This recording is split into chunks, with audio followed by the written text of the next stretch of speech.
IIT advance 2019 का question है।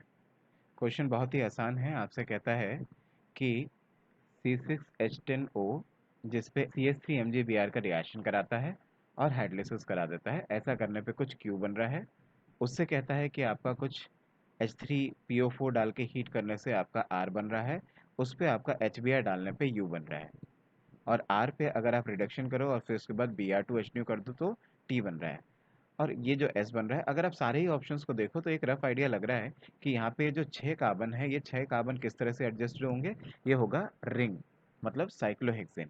इसका मतलब एक रफ आइडिया लग जाता है कि स्टार्टिंग मटेरियल क्या है, साइक्लोहेक्सेन है, और उसके ऊपर आपको ये एडजस्टमेंट करना है, फॉर्मूला C6H10O।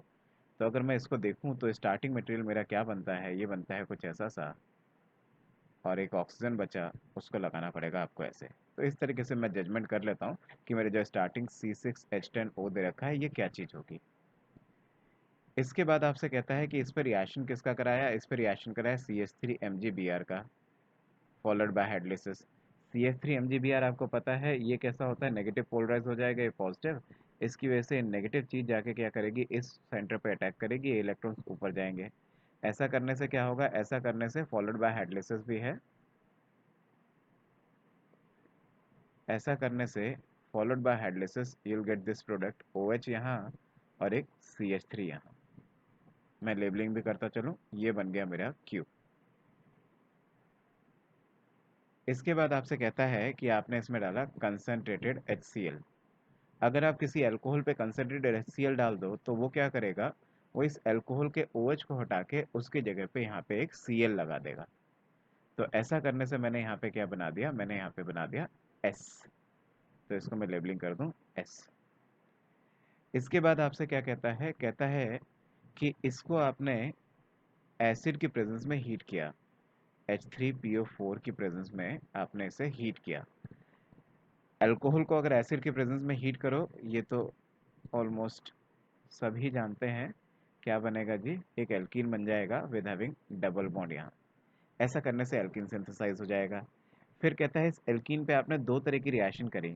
एक तो आप करा रहे हो HBr पेरोक्साइड, HBr पेरोक्साइड करोगे, एंटी मार्कोनिकॉफ से HBr जुड़ जाएगा। इसका मतलब क्या है, एंटी मार्कोनिकॉफ रूल लगेगा, जिसकी वजह से आपका Br लग जाएगा यहाँ और हाइड्रोजन लग जाएगा इस कार्बन पे।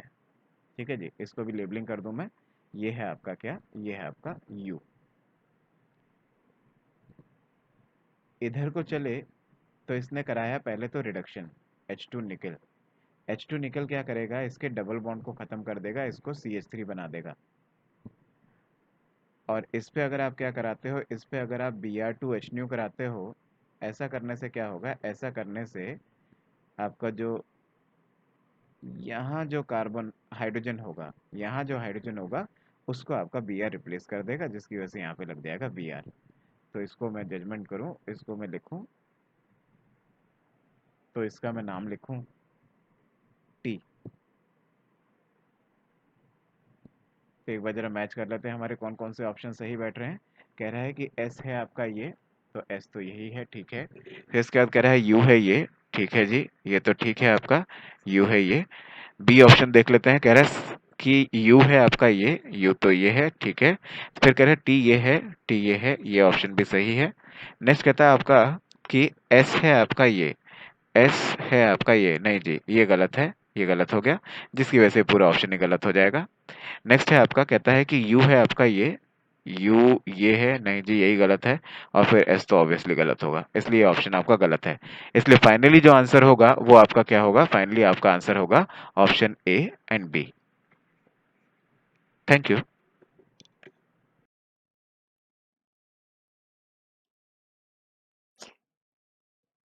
सो IIT Advanced 2019 paper 1, question from biomolecule.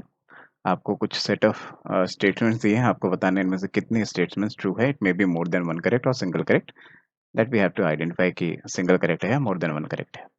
तो एक एक करके अगर इक्वेशन को पढ़ते चलेंगे तो आपको दिखता जाएगा। जैसे बोल रहा है कि ग्लूकोज का ब्रोमीन वाटर से अगर आप ऑक्सीडेशन किया तो ऐसा करने पे ग्लूटामिक एसिड बनेगा। तो इसमें मैं आपको बता दूं, ग्लूकोज जैसे कि उसका स्ट्रक्चर होता है कुछ ऐसा सा, OH over here, OH over here, 1 OH here, 1 OH here, H यहाँ, H यहाँ, H यहाँ, H यहाँ, CH2 OH यहाँ.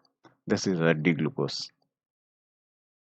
डी ग्लूकोज के अगर आप ऑक्सीडेशन करते थे तो इस चैप्टर के अंदर, बायोमोलिक्यूल चैप्टर के अंदर, कार्बोहाइड्रेट्स के अंदर आपको दो तरह के ऑक्सीडेशन दिखते थे ग्लूकोज के. एक तो दिखाता था ब्रोमीन वाटर से, जिसको कहता था थोड़ा सा माइल्ड ऑक्सीडाइजिंग एजेंट है.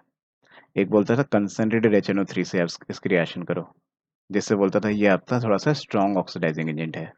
इसमें फ़र्क क्या होता था? फ़र्क ये होता था जैसे बीच वाले OH का तो कुछ नहीं बिगड़ेगा, लेकिन इस केस में क्या होता था? इस केस में ऊपर वाला तो हो जाता था COH, ये सब एज़ इट इज़ रहते थे, और नीचे वाला भी एज़ इट इज़ ही रहता था. लेकिन इस केस में क्या होता था? इस केस में आपके दोनों COH हो जाते थे, ऊपर वाला CHO एल्डिहाइड ग्रुप भी, और नीचे वाला जो आपके पास 1 डिग्री 1 डिग्री अल्कोहल है CH2H, वो भी, सभी आपके COH हो जाते थे. इस वाले में जिसमें आपका ऊपर COH हो जाए और बाकी सब अनचेंज्ड रहें, इस स्ट्रक्चर को क्या बोलते थे कि ये ग्लूकोज से बन गया ग्लूकोनिक एसिड, और इससे बोलते थे कि बना है हमारा ग्लूकारिक एसिड. क्वेश्चन में क्या पूछा है भाई? क्वेश्चन में पूछ रहा है कि क्या ये ग्लूटामिक एसिड बनाता है? तो जी बिल्कुल गलत है. ग्लूटामिक एसिड नाम की चीज़ तो यहाँ बनती ही नहीं है. अगर ग्लूकोनिक या ग्लूकारिक बोलते तो शायद फिर भी थोड़ा लॉजिकल था. ऐसा कहना तो गलत है कि आप कहो कि इसे ग्लूटामिक एसिड बना है. तो ग्लूकोनिक बनता है, ग्लूटामिक नहीं बनता है. First statement is incorrect. Second कह रहा है the two six membered cyclic hemiacetal form D plus glucose are called anomers. तो क्या जो सिक्स मेंबर्ड हेमी एसिटिल आप बनाते हो, ग्लूकोज के साइक्लिक चेन जो आप बनाते हो, क्या वो दोनों एक दूसरे की एनोमर कहलाती है? हाँ जी, एनोमर कहलाती हैं. अगर आप देखना चाहें तो मैं उसको दिखाता हूँ आपको क्या क्या होते हैं. तो कुछ ऐसे से होते हैं. तो स्ट्रक्चर देखने में कुछ ऐसे से होते हैं, जिसमें अगर आप देखो तो एक आपका डी ग्लूकोपायरेनोज है, और एक आपका अल्फा डी ग्लूकोपायरेनोज है, और एक आपका बीटा डी ग्लूकोपायरेनोज है. और इन दोनों को अगर मैं लिखूं तो ये दोनों एक दूसरे के क्या कहलाते हैं? ये दोनों एक दूसरे के एनोमर्स कहलाते हैं. They are anomer of each other. That's why second statement is correct. अब थर्ड स्टेटमेंट पे आते हैं. एक बार थर्ड स्टेटमेंट पढ़ते हैं. कहता है कि अगर आपने मोनोसेक्राइड का हाइड्रोलिसिस किया तो आपको पॉलीसेक्राइड, एल्डिहाइड और कीटोन मिलेंगे या नहीं मिलेंगे? ये कह रहा है कैन नॉट बी फॉर्म्ड. तो अगर हम देखें तो ऐसा कुछ होता है कि अगर आपके पास ट्राइसेक्राइड हो, उसका हाइड्रोलिसिस करो तो 3 फ्रेगमेंट्स मिल जाएँगे आपको, 3 यूनिट मिल जाएगी मोनोसेक्राइड्स की. ऐसे अगर डाइसेक्राइड हो, उससे 2 यूनिट मिल जाएगी. मोनोसेक्राइड्स का हाइड्रोलिसिस करने से 2 यूनिट थोड़ी ना मिलेंगी. तो ये तो सही लिखा हुआ है कि we can not the hydrolysis of monosaccharide can not give you this plus this. वो नहीं बन सकता. मोनोसेक्राइड के हाइड्रोलिसिस से आपकी 2 यूनिट्स बन ही नहीं सकती. वो तो डाइसेक्राइड्स के हाइड्रोलिसिस से बनती है. ठीक है ना? इस हिसाब से ये स्टेटमेंट सही दिया है, क्योंकि इसने खुद ही अपनी गलती मान ली है. इसने खुद ही बोल दिया है कि कैन नॉट हाइड्रोलाइज. अगर ये लिखा होता है कि can hydrolyse to give this and this, तो ये स्टेटमेंट गलत होता. ठीक है. अच्छा, दूसरा लास्ट स्टेटमेंट आपको कह रहा है कि hydrolysis of sucrose will give dextrorotatory glucose and laevorotatory fructose. तो ये बहुत टिपिकल सा याद करने वाला सा फैक्ट होता था. आपको डाइसैकेराइड्स के अंदर आप सुक्रोज पढ़ते थे, तो उसके अंदर पढ़ते हैं कि अगर सुक्रोज का हाइड्रोलाइसिस कराया जाए, H3O प्लस मतलब एसिडिक मीडियम में हाइड्रोलाइसिस कराया जाए, तो ऐसा करने से आपका क्या बनेगा? दो फ्रेगमेंट बनते थे. एक बनता था ग्लूकोज और एक बनता था आपका फ्रक्टोज. और इन फ्रेगमेंट्स के आगे मैं स्पेशली मेंशन करना चाहूँगा, ये बनता है आपका D प्लस ग्लूकोज, जबकि ये बनता है आपका D minus fructose. What does this plus and minus sign stand for? Plus sign मतलब है कि ये आपका डेक्स्ट्रो रोटेटरी है, मतलब ये पीपीएल को क्लॉकवाइज घुमाता है. जबकि नेगेटिव साइन का मतलब है कि ये लीवो रोटेटरी है, मतलब ये आपकी पीपीएल को एंटी क्लॉकवाइज घुमाता है. तो यहाँ से मैं ऐसा कह सकता हूँ कि लास्ट स्टेटमेंट आपका सही है. कह रहा है hydrolysis of sucrose give dextrorotatory glucose and laevorotatory fructose. तो dextrorotatory glucose and laevorotatory fructose. तो लास्ट स्टेटमेंट भी आपका सही है. दैट्स वाई यहाँ पे फाइनली आंसर क्या लॉक होना चाहिए? इस क्वेश्चन का आंसर आना चाहिए आपका second one, third one and fourth one. These three statements are correct. Thank you. IIT Advanced 2019 में आया हुआ क्वेश्चन है, पेपर वन. देखिए जरा क्वेश्चन क्या है. क्वेश्चन आपसे कह रहा है कि आपके पास कोई टिन क्लोराइड है, उसकी आप ये कुछ सीक्वेंस ऑफ रिएक्शंस कर रहे हो, जिससे कि आपने Cl माइनस से इसकी रिएक्शन कराई. आपने ट्राईमिथाइलअमीन से इसकी रिएक्शन कराई, CuCl2 से इसकी रिएक्शन कराई, और क्या-क्या बन रहा है, जैसे इसमें तो बता भी दिया कि CuCl बन रहा है प्लस समथिंग बन रहा है। तो ये सब बताने के बाद आपसे कह रहा है कि इनमें से कौन-कौन से करेक्ट स्टेटमेंट्स हैं और कौन-कौन से इनकरेक्ट है, you have to select this. तो अगर आप देखें तो इन तीनों रिएक्शंस को अगर आप ध्यान से देखें जो आपको गिवन है, वन इज क्यू का आपने Cl माइनस आयन से रिएक्शन कराया तो X बना, और X के बारे में क्या कह रहा है कि X is a mono anion having pyramidal geometry, pyramidal geometry. अच्छा जी, दूसरा क्यू के बारे में क्या कह रहा है कि आपका इससे रिएक्शन हुआ ट्राइमेथैलेमीन से, देन वाई बन रहा है, और वाई के बारे में कुछ कुछ पूछा है, पूछेंगे, देखेंगे अभी। अच्छा, तीसरी चीज क्या, तीसरा कह रहा है कि क्यू जो है आपका, मतलब ये जो टिन क्लोराइड है, इसको आपने CuCl2 से रिएक्शन कराया, और ऐसा करने से आपका बन रहा है क्या, CuCl प्लस जेड। बस जी, सारी बात यहीं से समझ में आ गई। अगर आप ध्यान से देखें तो यहीं से सारी कहानी समझ में आ गई। क्यों? क्योंकि जो आपका टिन क्लोराइड का जो आपका ऑप्शंस हैं कि टिन क्लोराइड क्या-क्या हो सकता है, वो 2 ही ऑप्शंस है, या तो ये होगा SnCl2 या फिर होगा SnCl4। तो यहाँ से ये पता चल गया है कि इन दोनों में से कौन है। क्यों? क्योंकि अगर आप देखो, ये आपसे कह रहा है क्या है, ये आपसे कह रहा है Q जो कि आपका SnCl2 या SnCl4 में से कुछ होगा।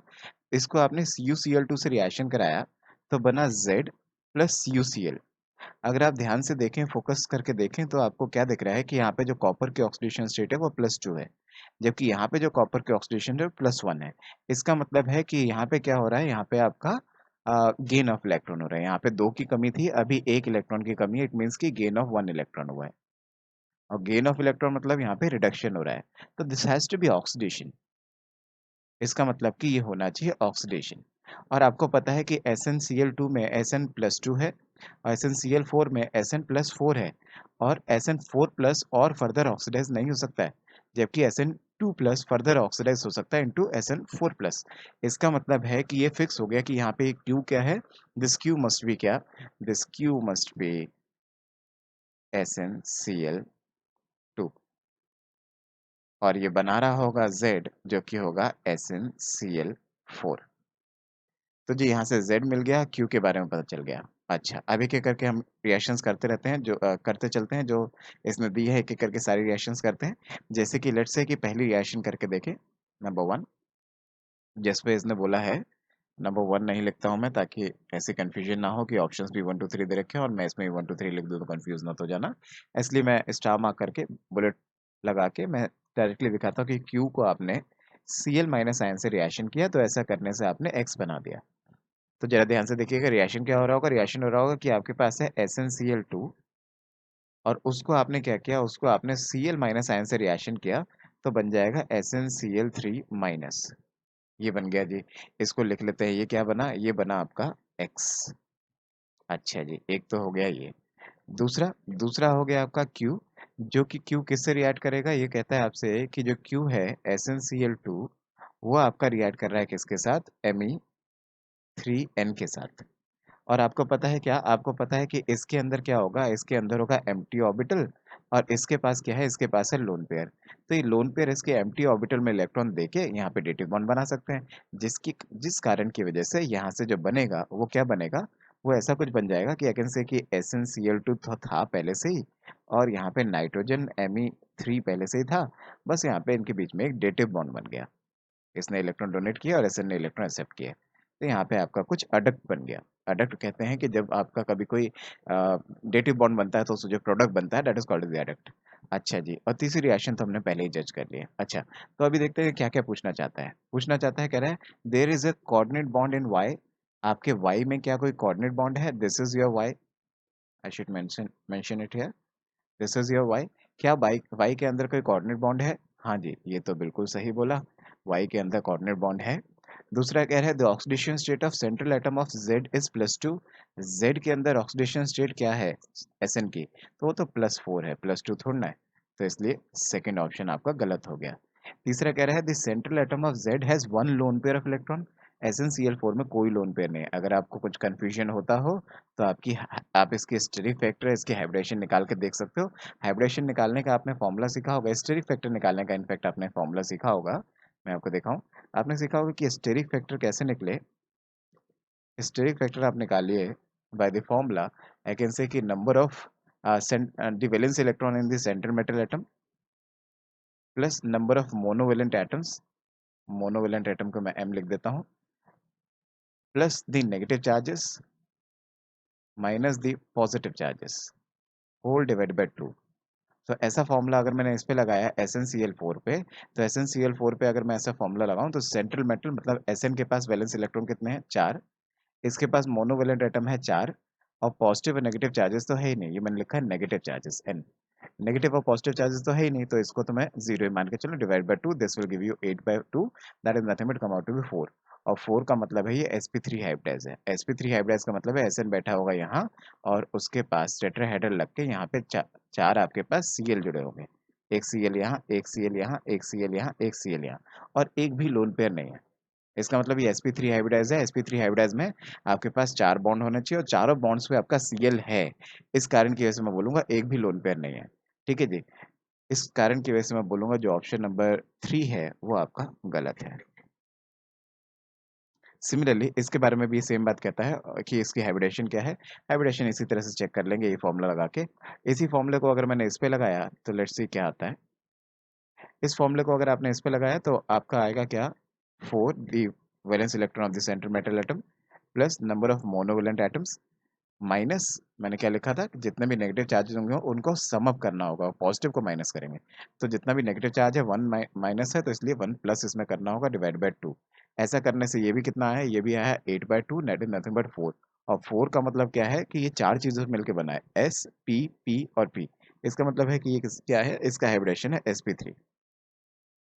तो ये कह रहा है क्या ये sp3 है, हाँ जी, लास्ट स्टेटमेंट भी आपका करेक्ट है, ये sp3 है, that's why more than one correct options होते हुए इसका आंसर्स क्या आ रहा है, इसके आंसर्स आ रहे हैं आपके option number 1 as well as the option number 4।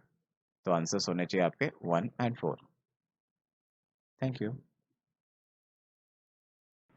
Okay, तो this given question is from IIT Advanced 2019।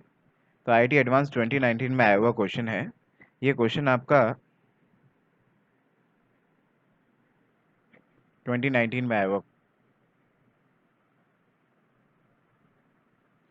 इस क्वेश्चन में अगर आप ध्यान से देखें तो कुछ सेट ऑफ रिएक्शंस दे रखे हैं, चारों रिएक्टेंट्स पे आपको ये सेट ऑफ रिएक्शंस कराने पड़ेंगे और फाइनली देखना पड़ेगा कि इनसे फाइनल प्रोडक्ट क्या आ रहा है। फाइनल प्रोडक्ट के साथ साथ आपको यहाँ पे इंटरमीडिएट भी फोकस करना होगा कि क्या बन रहा है, क्योंकि फाइनली ये क्या करा रहा है, ये मैचिंग टाइप का क्वेश्चन डिजाइन करा है, यहाँ पे ये रिएक्शंस को परफॉर्म करके रिएक्टेंट्स पे फाइनली आपको बताना है कि यहाँ पे ये जो आपके लिस्ट 2 में जितने भी आपको स्ट्रक्चर्स दिए गए हैं, इन सब स्ट्रक्चर्स में से कौन कौन से इंटरमीडिएट्स किस किस रिएक्शन में बन रहे हैं और कौन कौन से फाइनल प्रोडक्ट किस किस रिएक्शन में बन रहे हैं। जैसे कि पहला रिएक्शन में देखूं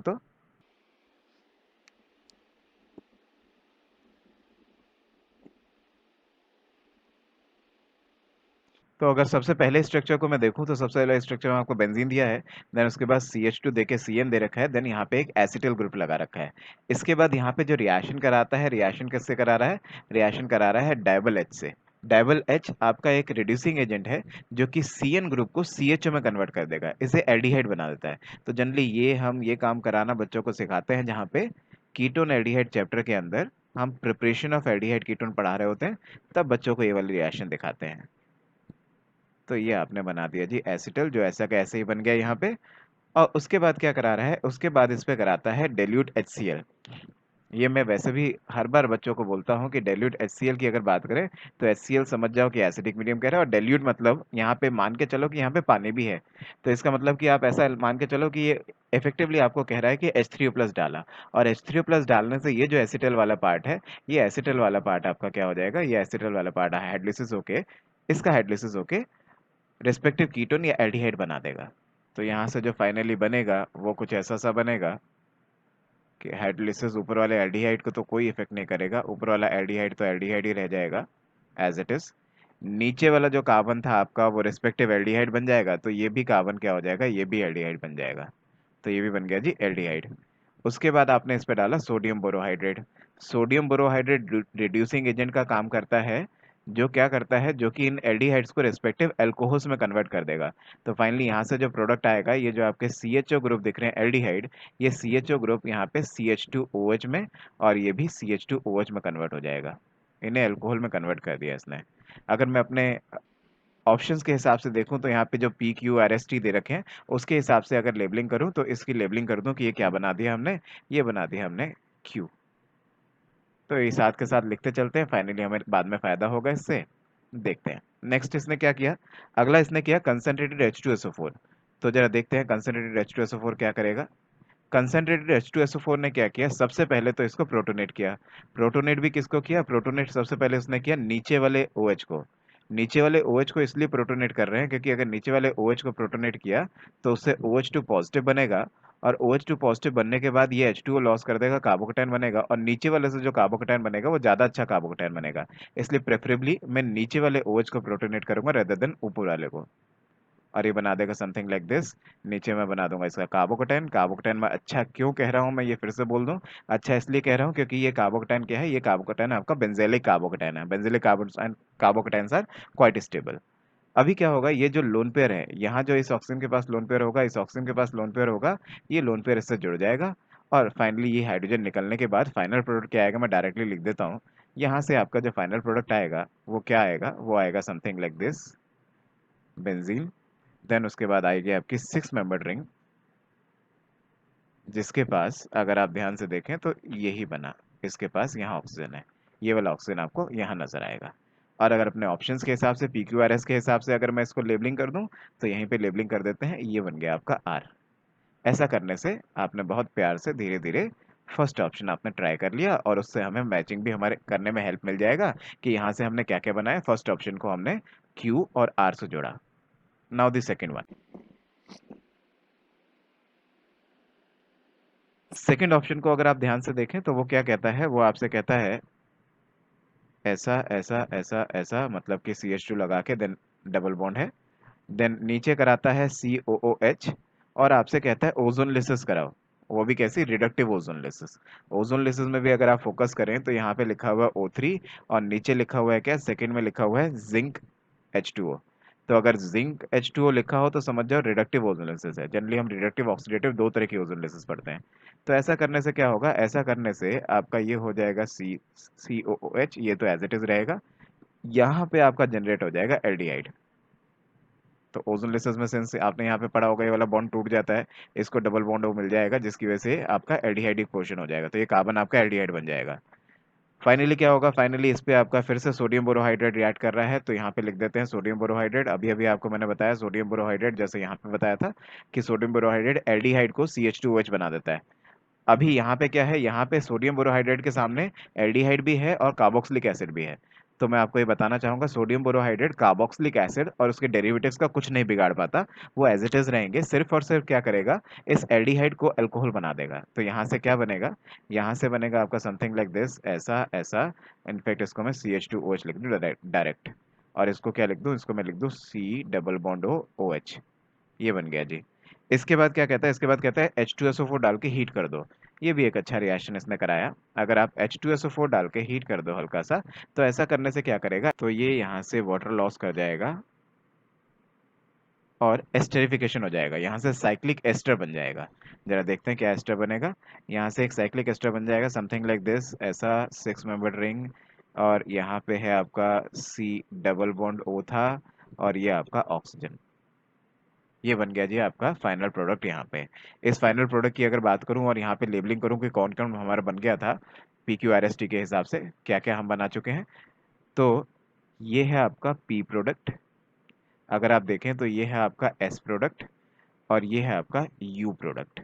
तो इस तरीके से बड़े ही प्यार से धीरे धीरे हम लोगों ने क्या कर लिया, सेकंड ऑप्शन को ही मैच कर दिया कि वो किस किस से मैच कर रहा है। तो सेकंड ऑप्शन आपका किस किस से मैच कर रहा है, आपका U फाइनल प्रोडक्ट है और P और S उसके इंटरमीडिएट है।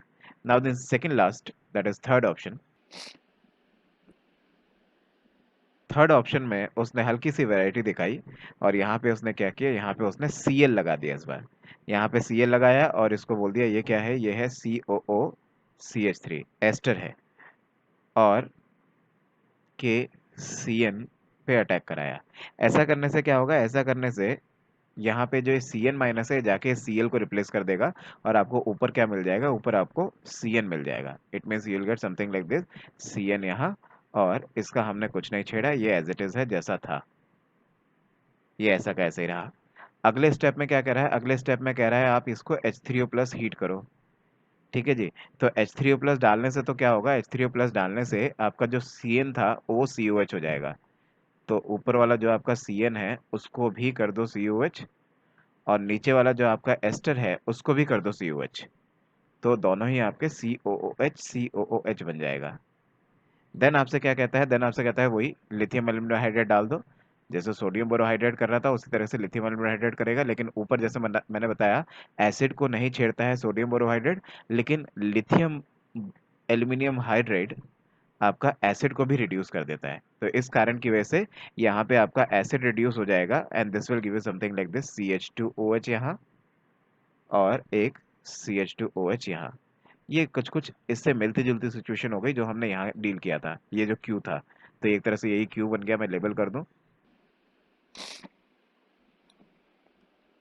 आगे वही काम करेंगे जो हमने यहाँ से क्यू से आर पे गए थे, सिमिलरली बिल्कुल सेम टू सेम मैं बोल दूं यहाँ पे इस क्यू से ये आर बन जाएगा। ठीक है, सिमिलरली इसने यहाँ पे H2SO4 डाला है।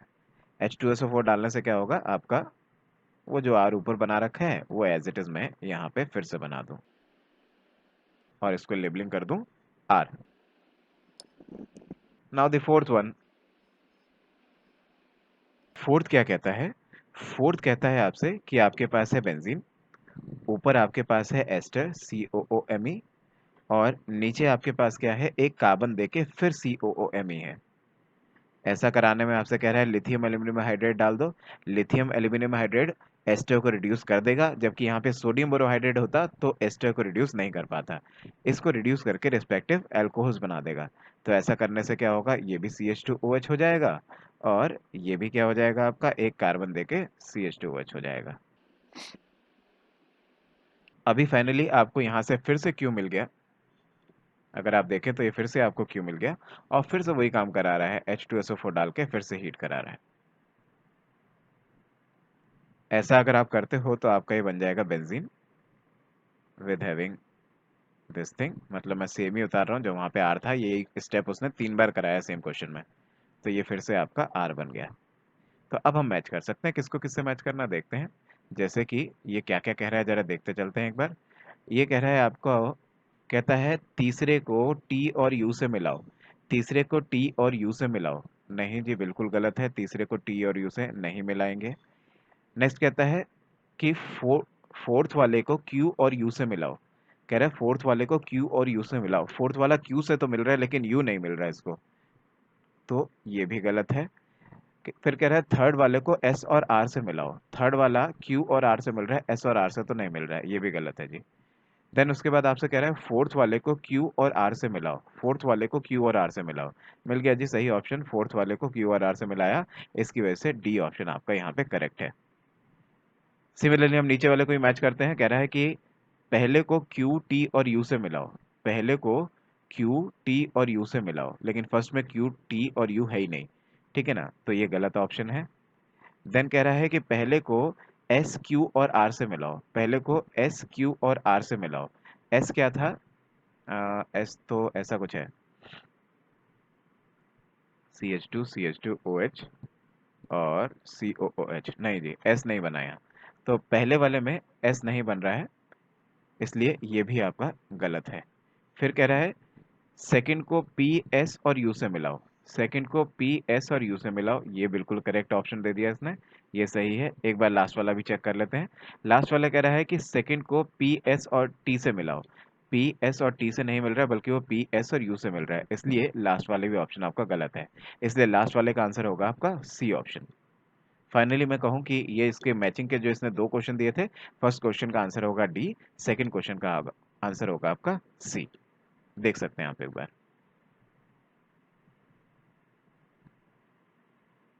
चलो थैंक यू। तो IIT एडवांस 2019 में आया हुआ क्वेश्चन है, पेपर 1। अच्छा जी, GOC से आया हुआ क्वेश्चन है, जनरल ऑर्गेनिक केमिस्ट्री से, और एसिडिटी बेसिसिटी का क्वेश्चन है। और आप ऐसा मान के चलो एक क्वेश्चन तो इसके ऊपर IIT पूछता ही पूछता है हर साल। अच्छा बहुत सिंपल सा ही क्वेश्चन है वैसे, अगर आप थोड़ा बहुत इसके बारे में अगर ज्ञान रखते हो तो आप जरा थोड़ा सा सोचोगे तो आपको आंसर पकड़ में आ जाएगा। अच्छा, हम क्या सोच सकते हैं, हम ये बात सोच सकते हैं, सबसे पहली बात जो यहाँ पे पकड़ में आ रही है वो ये मेंशन करने वाली कि यहाँ ट्रिपल बॉन्ड है, यहाँ डबल बॉन्ड है, यहाँ पे आपके पास इधर की साइड भी डबल बॉन्ड, इधर की साइड भी डबल बॉन्ड, मतलब कि ये कार्बन भी डबल बॉन्ड, ये कार्बन भी डबल बॉन्ड। अच्छा जी, यहाँ सारे के सारे आपके सिंगल बॉन्ड है। आपने ऐसा सुना होगा कि अगर सिंगल बॉन्डेड कार्बन चेन हो तो वो इलेक्ट्रॉन डोनेटिंग का काम करती है। तो मैं लिख दूँ ये कैसा है, ये इलेक्ट्रॉन डोनेटिंग ग्रुप लगा हुआ है, जबकि ये तीनों के तीनों इलेक्ट्रॉन विड्रॉइंग ग्रुप लगे हुए हैं। इन तीनों को लिख दूं कि ये तीनों के तीनों इलेक्ट्रॉन विड्रॉइंग ग्रुप का काम करेंगे। और इलेक्ट्रॉन विड्रॉइंग वाले ज़्यादा एसिडिक होते हैं एज कम्पेयर और इलेक्ट्रॉन डोनेटिंग वाले। तो इसलिए फोर्थ तो चला गया सबसे एंड में, इसलिए आंसर फर्स्ट आंसर तो आपका एलिमिनेट हो गया, ये तो आंसर नहीं है। अब देखते हैं इन तीनों के बारे में। इन तीनों के बारे में अगर आप देखो तो और मेंशन करते हैं, कुछ थोड़ी बहुत और बातें जानते हैं क्या है। जैसा कि मैंने आपको बोला कि ये sp हाइब्रिडाइज है, ये आपका sp2 हाइब्रिडाइज है, और ये दोनों तरफ से sp2 हाइब्रिडाइज है, बट यहाँ पे इलेक्ट्रॉन डोनेटिंग ग्रुप भी लगा हुआ है। अच्छा जी, इलेक्ट्रॉन डोनेटिंग ग्रुप जब भी कभी अगर आपके पास एसिड पे लगा हुआ है, वो उसकी एसिडिटी को कम करेगा, जबकि इलेक्ट्रॉन विड्रॉइंग ग्रुप अगर कभी लगा हुआ है तो वो एसिडिटी को बढ़ाएगा। तो मैंने आपको बोला कि ऑल्दो आपके पास जो ये बेंजीन है ये कुछ इलेक्ट्रॉन विड्रॉइंग का काम करेगा because of the sp2 hybridise carbon, but still इसके पास इलेक्ट्रॉन डोनेटिंग ग्रुप है, डोनेटिंग के कारण की वजह से ये इन दोनों से हार जाएगा। तो हम क्या बोलते थे, हम ऐसा बोलते थे कि अगर आप देखो sp हाइब्रिडाइज और बिटवीन sp2 हाइब्रिडाइज, तो इसके अंदर 50% एस करेक्टर है, जबकि इसके अंदर अगर आप देखो तो 33% एस करेक्टर है। और हम ऐसा बोलते थे कि मोर द एस करेक्टर,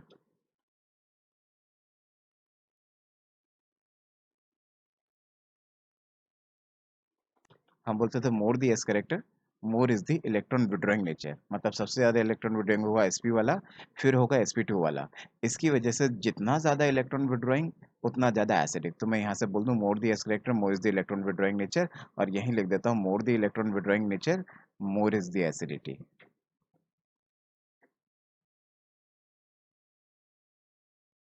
अच्छा जी, इसी कारण की वजह से मैं यहाँ पे क्या लिख दूँ, मेरी बात पे ध्यान देना।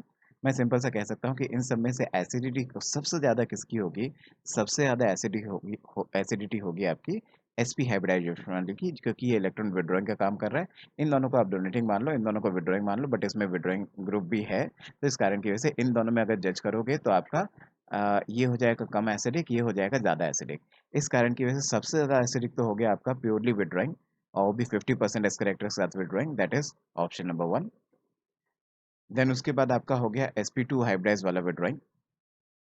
देन उसके बाद इन दोनों में तो जजमेंट मैंने बता ही दिया आपको कि इसमें इलेक्ट्रॉन विड्रॉइंग नेचर है फिर भी, लेकिन इसमें प्योरली इलेक्ट्रॉन डोनेटिंग नेचर है, तो सबसे कम तो हो गया आपका ये, तो 3 हैज टू बी है। इस कारण की वजह से आंसर क्या हो जाएगा, first then second then third then fourth. तो इसके हिसाब से आंसर क्या है, फर्स्ट सेकंड थर्ड फोर्थ, इसलिए option number third must be your answer. That's why answer should be option 3। Thank you. So this question is from IIT Advanced 2019 paper 1, and the question belongs to the chapter called chemical bonding. तो अगर ध्यान से देखें तो question में क्या कह रहा है, कह रहा है identify the options where all the four molecules possess permanent dipole moment at room temperature। मतलब कि आपको इनमें से ऐसा छांटना है कि ऐसे ऐसे ऑप्शंस छांटने हैं जिसमें चारों के चारों जो यहाँ पे स्पीशीज लिखी हुई हैं ऑप्शन के अंदर, सबका कुछ ना कुछ डायपोल मोमेंट आए, डायपोल मोमेंट कैंसिल होके जीरो ना आए। अगर कहीं पे कोई एक भी ऐसा पाया गया किसी भी ऑप्शन में जिसमें डायपोल मोमेंट जीरो हो जाएगा, तो वो वाला ऑप्शन हम एलिमिनेट कर देंगे। जैसा कि साफ साफ आपको दिख रहा है, मैं आपको सीधा सीधा दिखा दूं। यहाँ पे जैसे आपको BF3 दिख रहा है, अगर आप BF3 का मॉलिक्यूल बना के देखो तो BF3 का मॉलिक्यूल कुछ ऐसा सा ट्रायगोनल प्लेन होता है, और यहाँ पे इसका डायपोलमेंट जीरो हो जाएगा। बिल्कुल सिमेट्रिकल मॉलिक्यूल, डायपोलमेंट कैंसिल आउट होकर जीरो हो जाएंगे। सिमिलरली यहाँ पे आप देखो, यहाँ पे देखिए CO2 आपको दिख रहा है, CO2 आपको ऐसा होगा, CO2 का डेवलपमेंट यहाँ पे कैंसिल आउट होके इसका भी जीरो हो जाएगा। ठीक है जी, एक आपको यहाँ पे BCl3 दिख रहा है, BCl3 का डेवलपमेंट कैंसिल आउट होके जीरो हो जाएगा। एक आपको यहाँ पे BeCl2 दिख रहा है, इसका डेवलपमेंट भी कैंसिल आउट होकर ज़ीरो हो जाएगा। तो मैंने आपको पहले ही बोल दिया कि ऐसे ऑप्शंस जहाँ पे डेवलपमेंट आपके कैंसिल होके ज़ीरो हो जाएँ, जैसे इसका डेवलपमेंट ज़ीरो है, इसका डेवलपमेंट ज़ीरो है, इसका डेवलपमेंट ज़ीरो है, इसका डेवलपमेंट ज़ीरो है, तो ऐसे ऑप्शंस को एलिमिनेट कर देना है, ये ऑप्शंस काट दिए जाएँगे, मतलब ये तो आंसर हो ही नहीं सकते। तो ना तो फर्स्ट ऑप्शन आंसर है, ना ही फोर्थ ऑप्शन आंसर है। तो जो एक स्ट्रॉन्ग फीलिंग आ रही है, वो शायद ये आ रही है कि सेकंड और थर्ड ऑप्शन आपके आंसर हो सकते हैं, क्योंकि वहाँ पे शायद कोई भी ऐसा स्पीशीज़ मेरे को नज़र नहीं आ रहा है जिसका डेवलपमेंट आपका ज़ीरो हो रहा हो। मैं आपको बना के दिखाता हूँ, चाहो तो एक बार देखिएगा। तो जैसे अगर मान लो मैं ऑप्शन नंबर 2 की बात करूँ, उसके स्ट्रक्चर्स बनाऊँ, तो जैसे N2O बनाओ, तो N2O will something look like this, कि यहाँ पे एक और इलेक्ट्रॉन मॉलिक्यूल है, यहाँ पे एक इलेक्ट्रॉन भी होगा। तो ऐसा कुछ दिखेगा और इसका डेवलपमेंट भी आपका ज़ीरो नहीं होगा। ऐसे यहाँ पे आपको अमोनिया दिख रहा है, अमोनिया का स्ट्रक्चर आप जानते हो, पिरामिडल स्ट्रक्चर, sp3 हाइब्रिडेशन। इसमें भी आप देखोगे तो डेवलपमेंट कैंसिल आउट होकर ज़ीरो नहीं हो पाएगा। ऐसे POCl3 आप देखते हो, POCl3 अगर आप देखें तो इसमें भी डेवलपमेंट आपका कैंसिल आउट होकर ज़ीरो नहीं हो पाएगा। ऐसे ही नेक्स्ट आपका क्या दिख रहा है, CHCl3। CHCl3 फिर से टेट्राहेड्रल, टेट्राहेड्रल होने के कारण की वजह से मैं यहाँ पे बोलूँ कि जैसे कि Cl यहाँ, H यहाँ, H यहाँ, H यहाँ, इसका भी डेवलपमेंट कैंसिल आउट होकर ज़ीरो नहीं हो पाएगा। तो ये ऑप्शन हमारा करेक्ट ऑप्शन हो गया। सिमिलरली एक बार थर्ड ऑप्शन को भी चेक कर लेते हैं, थर्ड ऑप्शन को देखते हैं। थर्ड ऑप्शन को अगर आप ध्यान से देखें, तो थर्ड ऑप्शन के अंदर जो आपको दे रखे हैं SO2, तो अगर मैंने SO2 दे रखा है, तो SO2 को अगर आपने बनाया तो SO2 will look something like this. आपको पता है इसका डेवलपमेंट भी कैंसिल होकर ज़ीरो नहीं आएगा, ये भी नॉन ज़ीरो है। सिमिलरली अगर मैं क्लोरोबेंजीन की बात करूं, तो इसका भी डेवलपमेंट कैंसिल आउट होकर ज़ीरो नहीं हो पाएगा। सिमिलरली नेक्स्ट आपके पास H2S दे रखा है, और H2SE, सॉरी H2SE दे रखा है, जो कि एक तरह से वाटर मॉलिक्यूल जैसा इसका स्ट्रक्चर बनाना, जैसे वाटर का बनाते हो, तो जैसे H2O बनाते हो वैसे H2SE, और इसका भी डेवलपमेंट ज़ीरो नहीं हो पाएगा कैंसिल आउट होके, क्योंकि यहाँ पे दो लोन पेयर भी होंगे। ठीक है जी। अच्छा जी, अगला क्या है, अगला है आपका BRF5। BRF5 अगर आप देखो तो आपको याद होगा ऑक्टाहेड्रल ज्योमेट्री बनती थी। उस ऑक्टाहेड्रल ज्योमेट्री के अंदर एक हो जाता था लोन पेयर, और बाकी सब जगह पे क्या लगा होता था आपका, फ्लोरीन फ्लोरीन फ्लोरीन फ्लोरीन और फ्लोरीन। इसमें भी डेवलपमेंट आपका ज़ीरो नहीं हो पाता था। तो इस कारण की वजह से जो आंसर हो जाएगा, आंसर हो जाएगा option number 2 and option number 3, क्योंकि इसके अंदर जितने भी स्पीशीज हैं उनमें से किसी का भी डेवलपमेंट ज़ीरो नहीं है। That's why the answer should B 2 and 3। Thank you. So this question is from IIT 2019 Advanced Paper 1. Question is from Chemical Bonding Chapter. आप कह सकते हो, बाकी अलग अलग जगह पे अलग अलग स्टफ भी पढ़ने को मिलता है। जैसे नाइट्रोजन के ऑक्साइड्स हम लोग नाइट्रोजन फैमिली जब पढ़ते हैं पी ब्लॉक केमिस्ट्री, तब वहाँ पे देखते हैं। ये सल्फर के कुछ ऑक्सो एसिड्स हम सल्फर के, जब सल्फर के बारे में पढ़ते हैं पी ब्लॉक केमिस्ट्री में, वहाँ पे देखते हैं। सिमिलरली बोरोन के बारे में जब हम पढ़ते हैं बोरोन कार्बन फैमिली में, तब हम बोरोन के ये स्ट्रक्चर्स को देखते हैं। तो कुछ मिक्सचर ऑफ क्वेश्चन है, अदरवाइज आप कहो तो केमिकल बॉन्डिंग का भी कह सकते हो, कि सारा मिलाने के बाद फाइनली आपका एक क्वेश्चन डिजाइन किया है। पूछता है कि इनमें से कौन कौन ऐसा स्ट्रक्चर है जिसमें आपके पास सेम टाइप के एटम के साथ बॉन्ड बना हुआ। कह रहा the total number of molecules containing covalent bond between two atoms of the same kind, मतलब सेम एलिमेंट के साथ, जैसे नाइट्रोजन हाइड्रोजन का बॉन्ड, ऑक्सीजन ऑक्सीजन का बॉन्ड, बोरॉन बोरॉन का, नाइट्रोजन नाइट्रोजन का, ऑक्सीजन हाइड्रोजन हाइड्रोजन का, सल्फर सल्फर का। तो इस तरह से सेम सेम एलिमेंट के बॉन्ड आपस में बने हुए हो, उन स्ट्रक्चर्स को हमें यहाँ से निकालना है। तो एक एक करके इनको देखते चलते हैं। इनमें से काफी फेमस है, कुछ कुछ तो ऑलरेडी हमें आते हैं, जैसे कि आप देखो, आपको B2H6 पता होगा। जब हम बोरोन कार्बन चैप्टर पढ़ते हैं तो इसमें बहुत अच्छे से ये सब पढ़ते हैं कि यहाँ पे ब्रिजिंग हाइड्रोजन्स होते हैं, और इस तरीके से दो बोरोन आपके साथ जुड़े होते हैं, यहाँ इस बोरोन के साथ जुड़े हुए होते हैं। तो ये आपका B2H6 का स्ट्रक्चर है, जिसमें आप ब्रिजिंग वाली आप बनाना बॉन्ड वाले कॉन्सेप्ट यहाँ पे सीखते हो, जिसमें आप ऐसा सीखते हो कि बनाना बॉन्ड बन जाता है in between this boron and this boron. और ये कुछ स्पेशल काइंड ऑफ बॉन्ड होता है जो कि 3 सेंटर 2 इलेक्ट्रॉन बॉन्ड होता है। ठीक है ना। अच्छा जी, तो यहाँ पे कोई भी आपका सेम एलिमेंट के साथ लिंकेज नहीं है। ठीक है ना, तो बोरोन बोरोन का कोई बॉन्ड है, ना ही हाइड्रोजन हाइड्रोजन का कोई बॉन्ड है। नेक्स्ट स्ट्रक्चर को देखने की कोशिश करते हैं। अगला स्ट्रक्चर अगर आप देखोगे तो नेक्स्ट स्ट्रक्चर है B3N3H6। इसको इनऑर्गेनिक बेंजीन बोला करते थे, आपको याद होगा तो। जैसे अगर आप अल्टरनेट पोजीशन पे बी एन लगा दो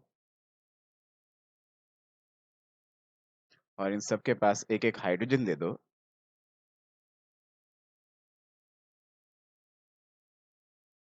देन कह दो कि इसके लोन पेयर इसके एम्प्टी ऑर्बिटल में चले गए, कुछ यहाँ पे एक डेटिव बॉन्ड बन गया।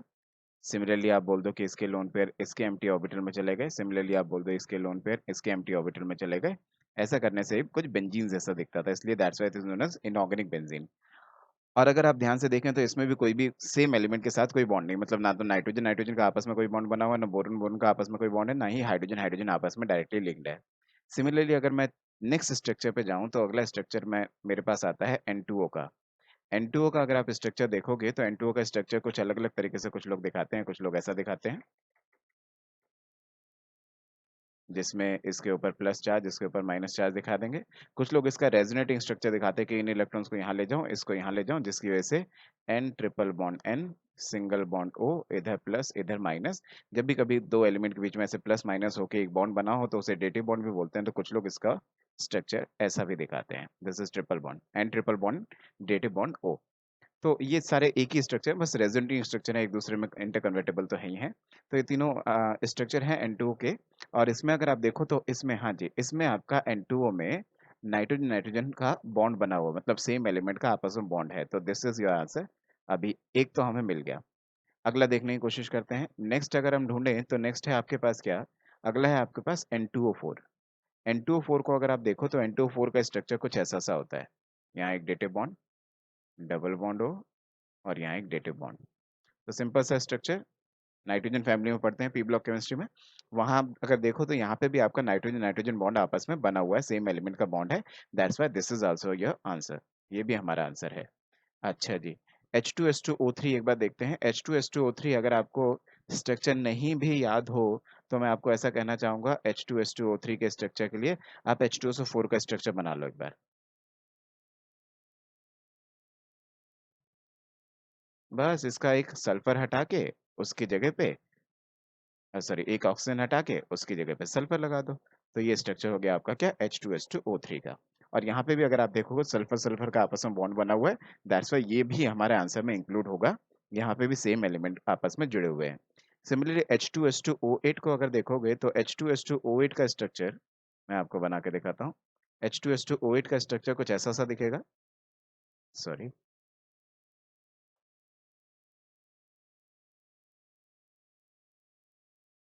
H2S2 को O8 का स्ट्रक्चर अगर आप देखोगे तो वो क्या है, पहली बात आप, ये बहुत फेमस है, इसको बोलते हैं Marshall acid. Caro's acid, Marshall acid, ये दो तरह के एसिड हम ऑक्सो एसिड्स ऑफ सल्फर में पढ़ते हैं, बहुत फेमस है। इसमें पेरोक्साइड बॉन्ड होता है। तो आप ऐसा कह लो जैसे कि एक H2SO4 का मॉलिक्यूल दूसरा H2SO4 का मॉलिक्यूल दोनों को आपस में जोड़ दिया बीच में पेरोक्साइड बॉन्ड से। तो कैसा कहना चाह रहा हूँ मैं, देखना, एक H2SO4 का मॉलिक्यूल जैसे कि ये, ऐसे ही दूसरा H2SO4 का मॉलिक्यूल जैसे कि ये, इनको आपस में बीच में पेरोक्साइड बॉन्ड से जोड़ दिया। तो यहाँ पे भी अगर आप देखो तो ऑक्सीजन ऑक्सीजन आपस में डायरेक्टली लिंक्ड है, सेम एलिमेंट में आपस में बॉन्ड है, पेरोक्साइड बॉन्ड।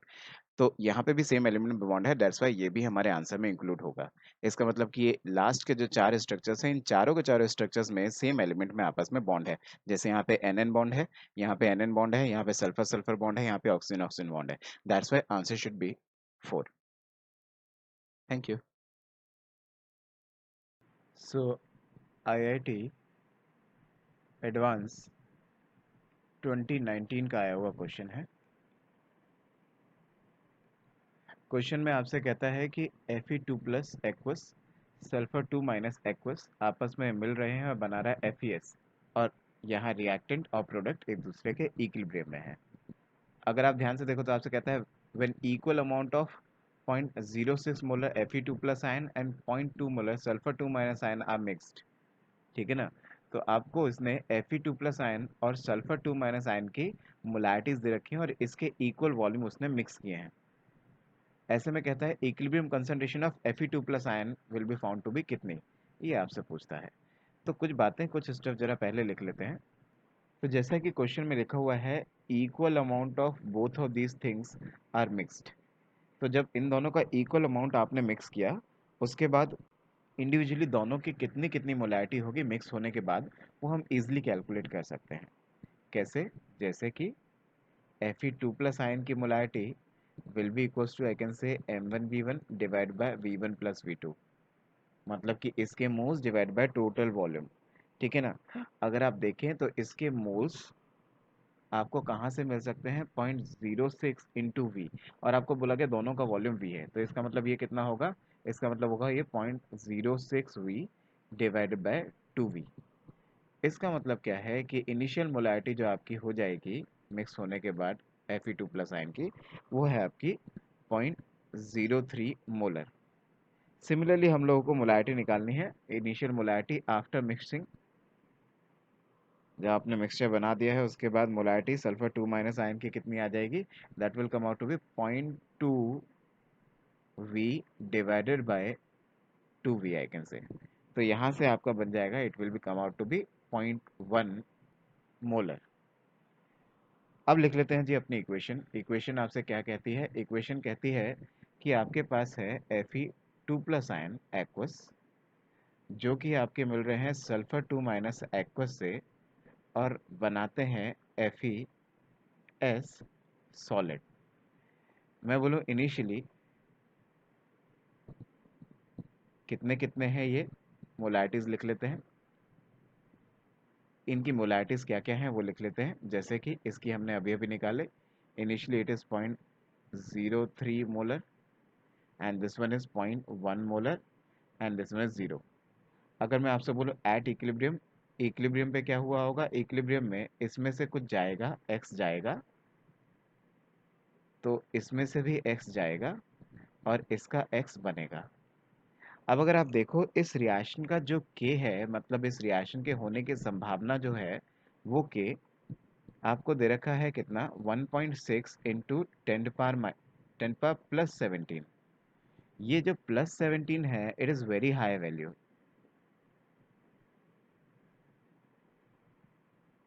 ऐसे में आप कहते हो कि अगर ये हाई वैल्यू है, तो मैं कह सकता हूँ कि reaction will almost 100% complete. Reaction almost 100% complete हो जाएगी।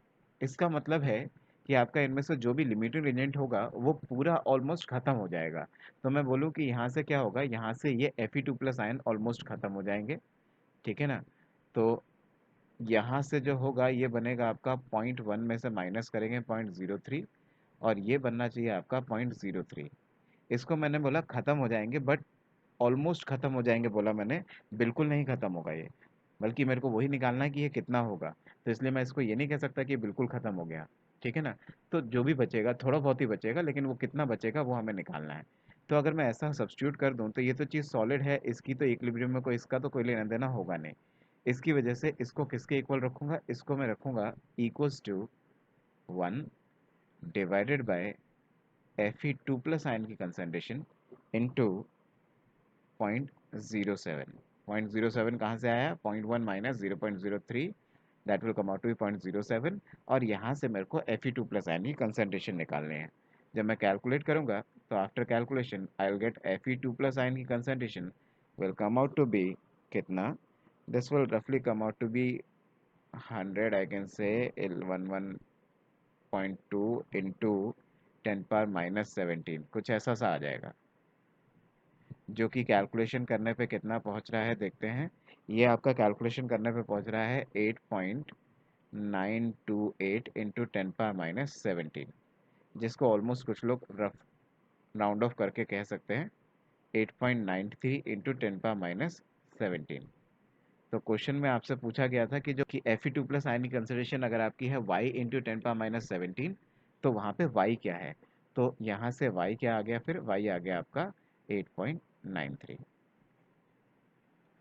Thank you. So this question is from IIT Advanced 2019 from the chapter called Chemical Kinetics.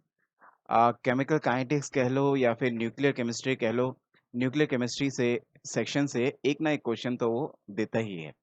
ठीक है ना? तो आईआईटी जनरली इस सेक्शन से एक ना एक क्वेश्चन तो आपको देता ही है। तो देखें ज़रा इस तरह के क्वेश्चन्स आने के काफ़ी चांसेस होते हैं।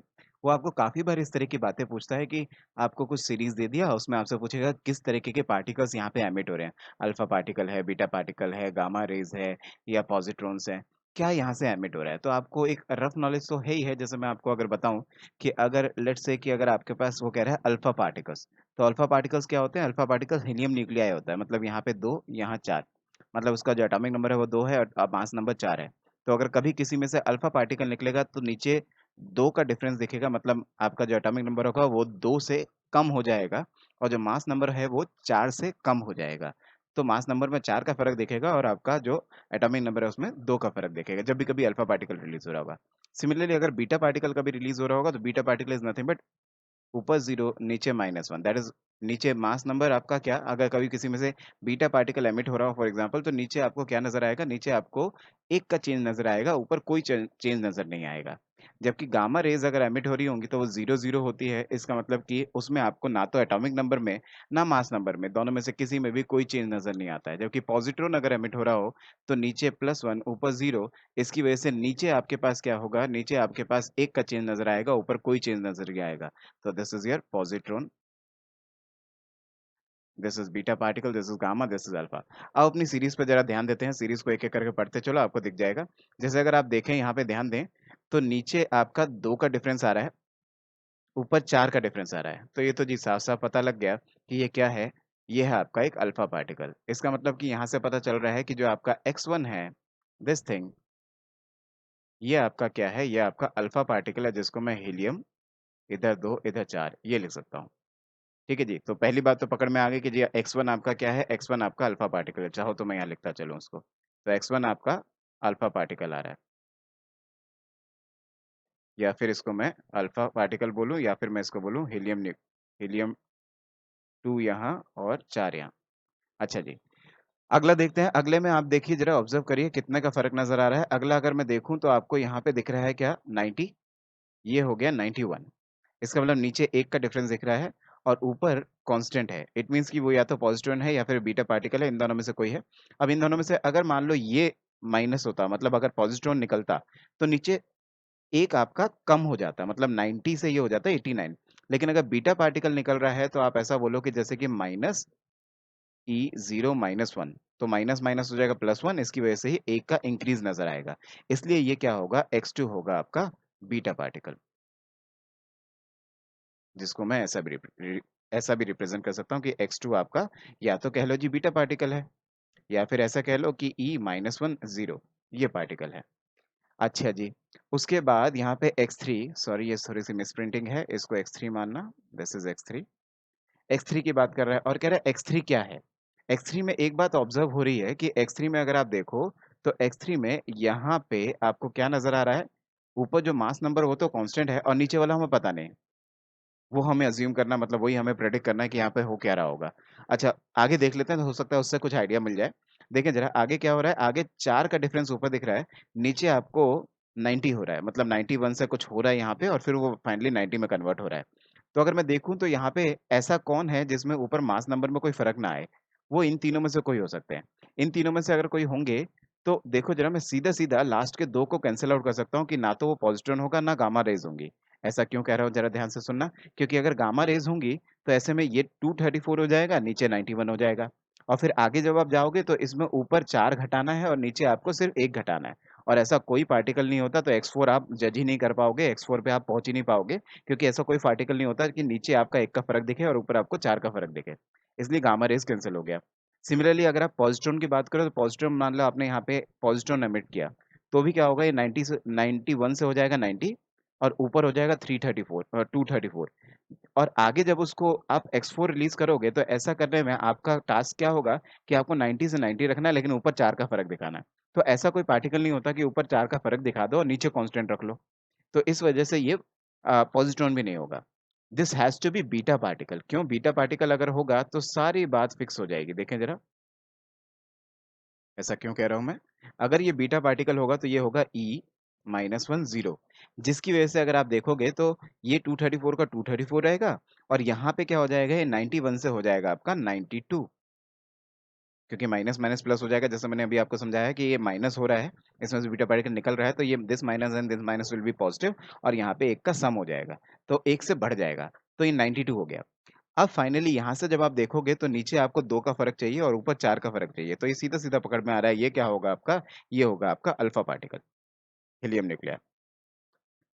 तो अगर आप ध्यान से देखें तो यहाँ से सब पकड़ में आ गया कि x3 क्या है जी, x3 भी आपका बीटा पार्टिकल है, जो कि है E-10। अगर आप मेरे से पूछो कि जी आपका x4 क्या है, तो x4 आपका अल्फा पार्टिकल है, जिसको आप हीलियम इधर 2 इधर 4 लिख सकते हो। अब आगे चल के जरा आप क्वेश्चंस को पढ़ते चलें, मतलब जो भी ऑप्शंस दिए हैं उनको पढ़ते चलो और करेक्ट स्टेटमेंट को निकालने की कोशिश करो। कह रहा है कि x3 इज अल्फा पार्टिकल, कह रहा है कि जी x3 आपका, सॉरी गामा रेज है, सॉरी सॉरी सॉरी, एक्स3 आपका गामा रेज है, ऐसा कह रहा है। तो ये तो स्टेटमेंट गलत हो गया, क्योंकि अभी अभी हमने पढ़ा कि एक्स3 क्या है, एक्स3 है आपके beta particle, not the gamma rays. ठीक है जी। अच्छा जी, अगला क्या, अगला कह रहा है X one will deflect toward the negative plate. X one क्या है, एक्स1 आपका अल्फा पार्टिकल है, जिसको हीलियम न्यूक्लियर बोलते हैं। अगर आप इसमें हाथ देखो तो जो अल्फा पार्टिकल है वो क्या होते हैं, ये अल्फा पार्टिकल है, और अल्फा पार्टिकल एक्चुअली में आपके पॉजिटिवली चार्ज होते हैं। और अगर अल्फा पार्टिकल पॉजिटिवली चार्ज्ड होते हैं तो ऑब्वियस सी बात है कि वो नेगेटिव चार्ज प्लेट की तरफ डिफ्लेक्ट करेंगे। इसका मतलब है कि जी ये तो आपका सही स्टेटमेंट है, तो ये हमें करेक्ट स्टेटमेंट मिल गया। ठीक है जी, अगला स्टेटमेंट पढ़ते हैं। थर्ड स्टेटमेंट में दे रहा Z is isotope of uranium. Isotope कौन होते हैं, जिनका एटॉमिक नंबर सेम हो, मास नंबर आपका डिफरेंट हो। तो अगर आप देखो जेड का और यूरेनियम का एक बार कंपेयर कर लेते, देखो यूरेनियम का आपको दिख रहा है यहाँ पे 92 एटॉमिक नंबर, और Z का भी आपको दिखा 92। इसका मतलब है कि जी दोनों का एटॉमिक नंबर सेम है, मास नंबर डिफरेंट है, इसलिए आप कह सकते हो कि Z और U एक दूसरे के आइसोटोप है। इसका मतलब है कि जी ऑप्शन नंबर 3 भी करेक्ट है। Last fourth option, fourth option भी चेक कर लेते हैं। फोर्थ ऑप्शन आपका कह रहा है कि X2 इज बीटा पार्टिकल, तो ये तो हमने सीधे से लिखा ही हुआ है यहाँ पे कि X2 इज बीटा पार्टिकल। इस कारण की वजह से आपका फोर्थ ऑप्शन भी करेक्ट है।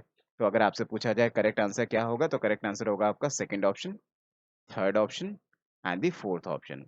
ये 2 लिखा है, ध्यान देना, Z नहीं है। तो second option, third option, then fourth option. Thank you. So this question is from Chemical Kinetics chapter, IIT Advanced 2019, paper 1। सो इस तरह के क्वेश्चन बहुत फ्रीक्वेंटली आईआईटी पूछता है, जिसमें आपको ऑर्डर ऑफ रिएक्शन बताना हो। तो आपको एक प्रॉपर नॉलेज होनी चाहिए कि इस तरह के क्वेश्चन में ऑर्डर ऑफ रिएक्शन कैसे निकाला जाए।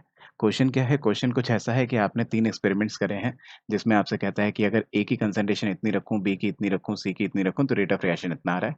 फिर उसने एक्सपेरिमेंट नंबर 2 किया, जब ए की कंसंट्रेशन इतनी रखी, बी की इतनी रखी, सी की इतनी रखी, तो रेट ऑफ रिएक्शन इतना आ रहा है। इसी तरीके से 4 एक्सपेरिमेंटल एविडेंसेस दिए गए हैं, उसकी हेल्प से हम 4 इक्वेशन फॉर्म कर लेंगे।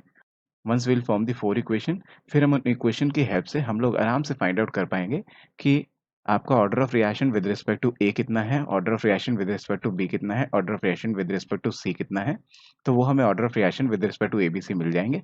फाइनली उस ए बी और सी के जो ऑर्डर ऑफ रिएक्शन आएंगे, उन तीनों को जब हम सम अप करेंगे, will get the final order of the reaction, जो हमारे पास इन तीनों के ऑर्डर ऑफ रिएक्शन का सम अप करके आएगा। जैसे कि पहली इक्वेशन कैसे बनेगी मैं दिखाता हूँ आपको।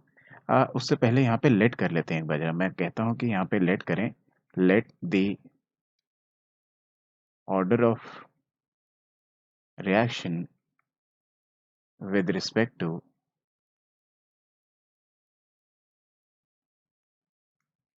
ए इज एक्स।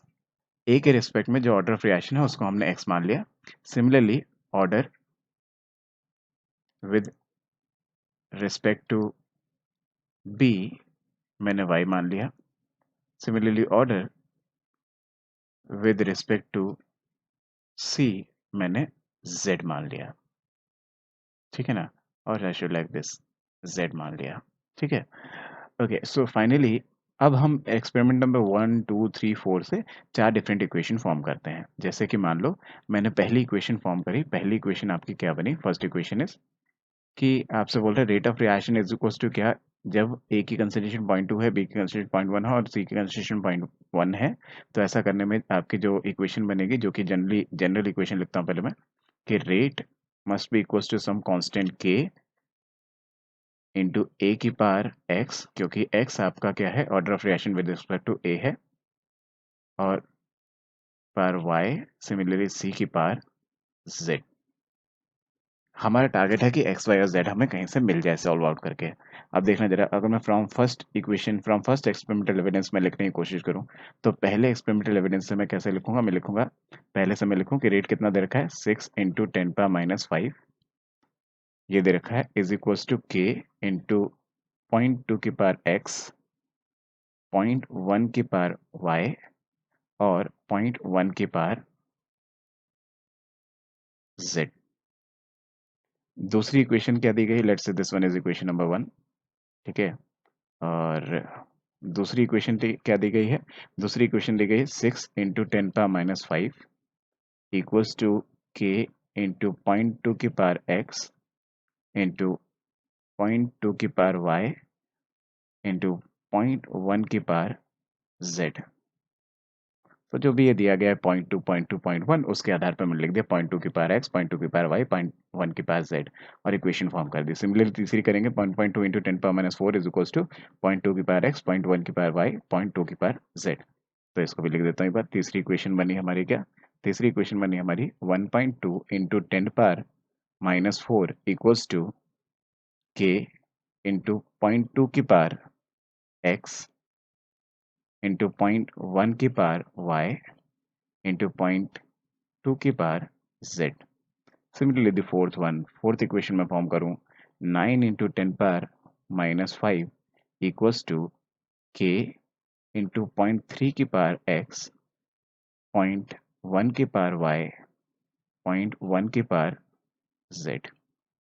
इस तरीके से अब हम इन इक्वेशन को यूज करके एक्स वाई और जेड को कैलकुलेट करने की कोशिश करते हैं। जैसे कि मैं आपसे कहूँ, ट्राई करते हैं एक बार करने की, मैं कहूँ फ्रॉम इक्वेशन 1 एंड 2, अगर मैं पहली और दूसरी इक्वेशन को डिवाइड कर दूं, मान लो इसको इससे डिवाइड कर दूं, तो इससे क्या बनेगा देखना, दोनों इक्वेशन को डिवाइड कर दूं तो ये बनेगा 6 into 10⁻⁵ divided by 6 into 10⁻⁵ equals to कितना, इक्वल्स टू 0.1 की पावर वाई, 0.2 की पावर वाई। और यहाँ से अगर मैं कंपेयर करूंगा तो ये क्या आ जाएगा, ये आ जाएगा ये आ जाएगा 1 इक्वल्स टू हाफ की पावर वाई, जहाँ से मैं कैलकुलेट कर सकता हूँ y must be equals to 0, y must be equals to 0, क्योंकि जब समथिंग की पावर 0 होगी तब वो 1 बनता है। तो इसलिए मैंने बोला कि y आपका यहाँ पे क्या होगा, y 0 होगा। अगर मैं हाफ की पावर 0 रख दूंगा, something to power 0 will equals to 1, तो यहाँ से y इज इक्वल्स टू 0 आ गया। Now by using equation number 1 and equation number 3 we can calculate z, क्योंकि अगर आप इक्वेशन नंबर 1 और 3 को अगर आप डिवाइड कर दोगे तो आपका k से k कट जाएगा, 0.2x से 0.2x कट जाएगा, और 0.1 की पावर y से 0.1 की पावर y कट जाएगा। यहाँ पे रह जाएगा आपका हाफ की पावर z। तो देखें एक बार क्या आ रहा है, ये आ रहा है आपका 6 इंटू 10⁻⁵ डिवाइडेड बाय 1.2 इंटू 10⁻⁴, ठीक है, इक्वल्स टू आ रहा है इसका हाफ की पावर z। ठीक है, तो यहाँ से हमारे पास क्या आया, half is equals to half की पावर z। तो यहाँ से हमें साफ साफ दिख रहा है कि z का जो पावर है दैट इज इक्वल्स टू 1, मतलब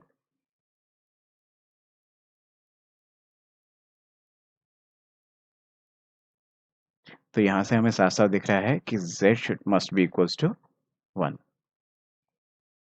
तो हमारे पास y आ गया, z आ गया। Now for x, for calculating x we can use equation number 1 and equation number 4।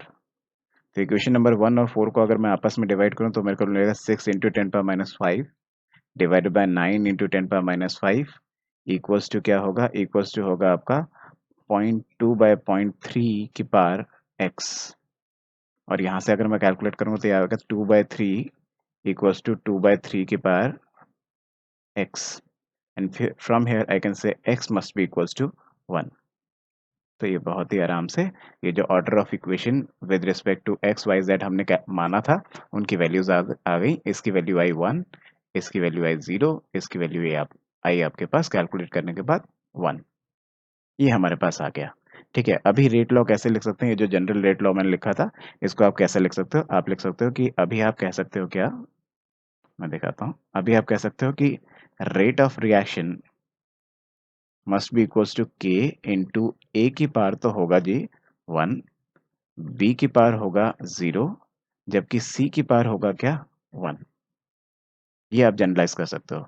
अब मान लो मैंने इक्वेशन नंबर 1 को यूज़ किया और उसमें मैं एक्स वाई जेड को रख दूं, तो वहां से मेरे पास के आ जाएगा। कोई भी एक इक्वेशन को यूज़ करके आप के निकाल सकते हो। जैसे मैंने मान लो पहली इक्वेशन से मैं करूँ तो 6 × 10⁻⁵ must be equals to k into 0.2 की पावर 1, 0.1 की पावर 0, समथिंग टू पावर 0 तो 1 ही हो जाएगा, 0.1 की पावर 1। तो यहाँ से कैलकुलेट करूंगा तो k will come out to be 3 × 10⁻³ तो ये मेरे पास के भी आ गया।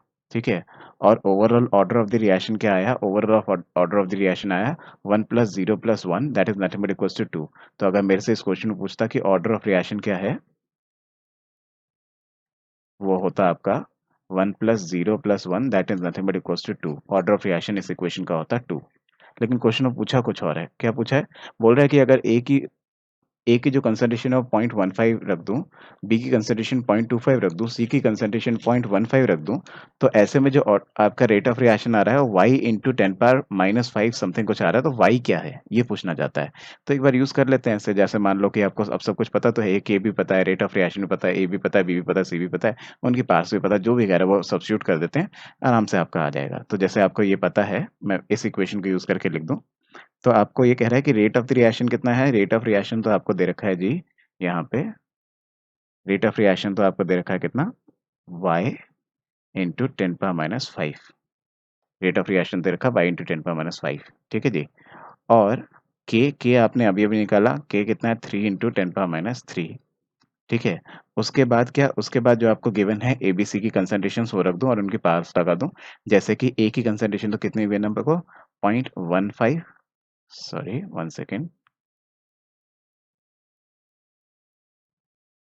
5 की पावर 1 इंटू 0.25 की पावर 0 इंटू 0.15 की पावर 1। ये सब कैलकुलेट करने पे आपके पास आ जाएगा, क्या आ जाएगा कि y into 10⁻⁵ will be equals to क्या आएगा 6.75 इंटू 10⁻⁵। तो यहाँ से आ जाएगा y must be equals to 6.75। तो फाइनली जो आपका आंसर आएगा it must come out to be 6.75। तो here should be 6.75। Thank you. Okay, so question is from IIT Advanced 2019 paper 1. So this question is from the section called D block elements. D block elements के बारे में जहाँ पढ़ते हैं वहाँ पे typical सा KMnO4 और K2Cr27 के बारे में, ये दो कंपाउंड्स के बारे में, उसकी फिजिकल प्रॉपर्टीज, केमिकल प्रॉपर्टीज, उसके स्ट्रक्चर, उसकी सारी कहानी पढ़ते हैं। तो देखा जाए तो KMnO4 की प्रिपरेशन में ये सब यूज होता है जो इसने लैंग्वेज यहाँ पे दी है। कह रहा है fusion of MnO2 with KOH in the presence of O2 produces salt W। तो बस जी यही पहली लाइन से ही सब कुछ समझ में आ रहा है कि है ना कहना क्या चाहता है। तो ये प्रिपरेशन ऑफ KMnO4 में बकायदा ये किया जाता है कि सबसे पहले MnO2 लिया जाता है KOH के साथ, इसे फ्यूजन मिक्सचर बोलते हैं। In the presence of O2 ये रिएक्ट करता है टू गिव यू K2MnO4। फिर फाइनली वो K2MnO4 KMnO4 में कन्वर्ट होता है। तो K2MnO4 में जब आप एल्कलाइन सॉल्यूशन डालते हो, जैसा कि आगे लिखा भी है, alkaline solution of W upon electrolytic oxidation yields salt X। तो जब आप इसमें अल्कलाइन मीडियम डालो, लेट्स से कि कुछ OH माइनस आयन डालो, बेसिक मीडियम, तो ऐसा करने से ये KMnO4 में कन्वर्ट हो जाता है। अच्छा जी, तो यहाँ तक की बात तो समझ में आ गई। आगे क्या कह रहे हैं, the manganese containing ion present in W is Y और Z X के अंदर जो है that is called as Z। तो मतलब ये कहना चाहता है कि यहाँ से जो आपका एनायन है जो कि है MnO4 2 माइनस, और यहाँ से जो आपका एनायन है जो कि है MnO4 1 माइनस, दोनों एनायंस में दोनों एनायंस का कुछ कुछ नाम दिया है इसने। जैसे कि इसका नाम दे रहा है क्या, इसका नाम दे रहा है Y इसका नाम दे रहा है Z, ठीक है जी। और इसका नाम दिया था उसने W, और इसका नाम उसने दिया था X। अब कुछ क्वेश्चंस पूछ रहा है, उन क्वेश्चंस के जवाब देने पड़ेंगे आपको। देखते हैं जरा। जैसे कि पहला क्वेश्चन, सॉरी पहला ऑप्शन पढ़ते हैं, तो देखते हैं जरा। तो जैसे फर्स्ट ऑप्शन है, फर्स्ट ऑप्शन आपसे कह रहा है in aqueous acidic solution y undergo disposition reaction to give z and MnO4।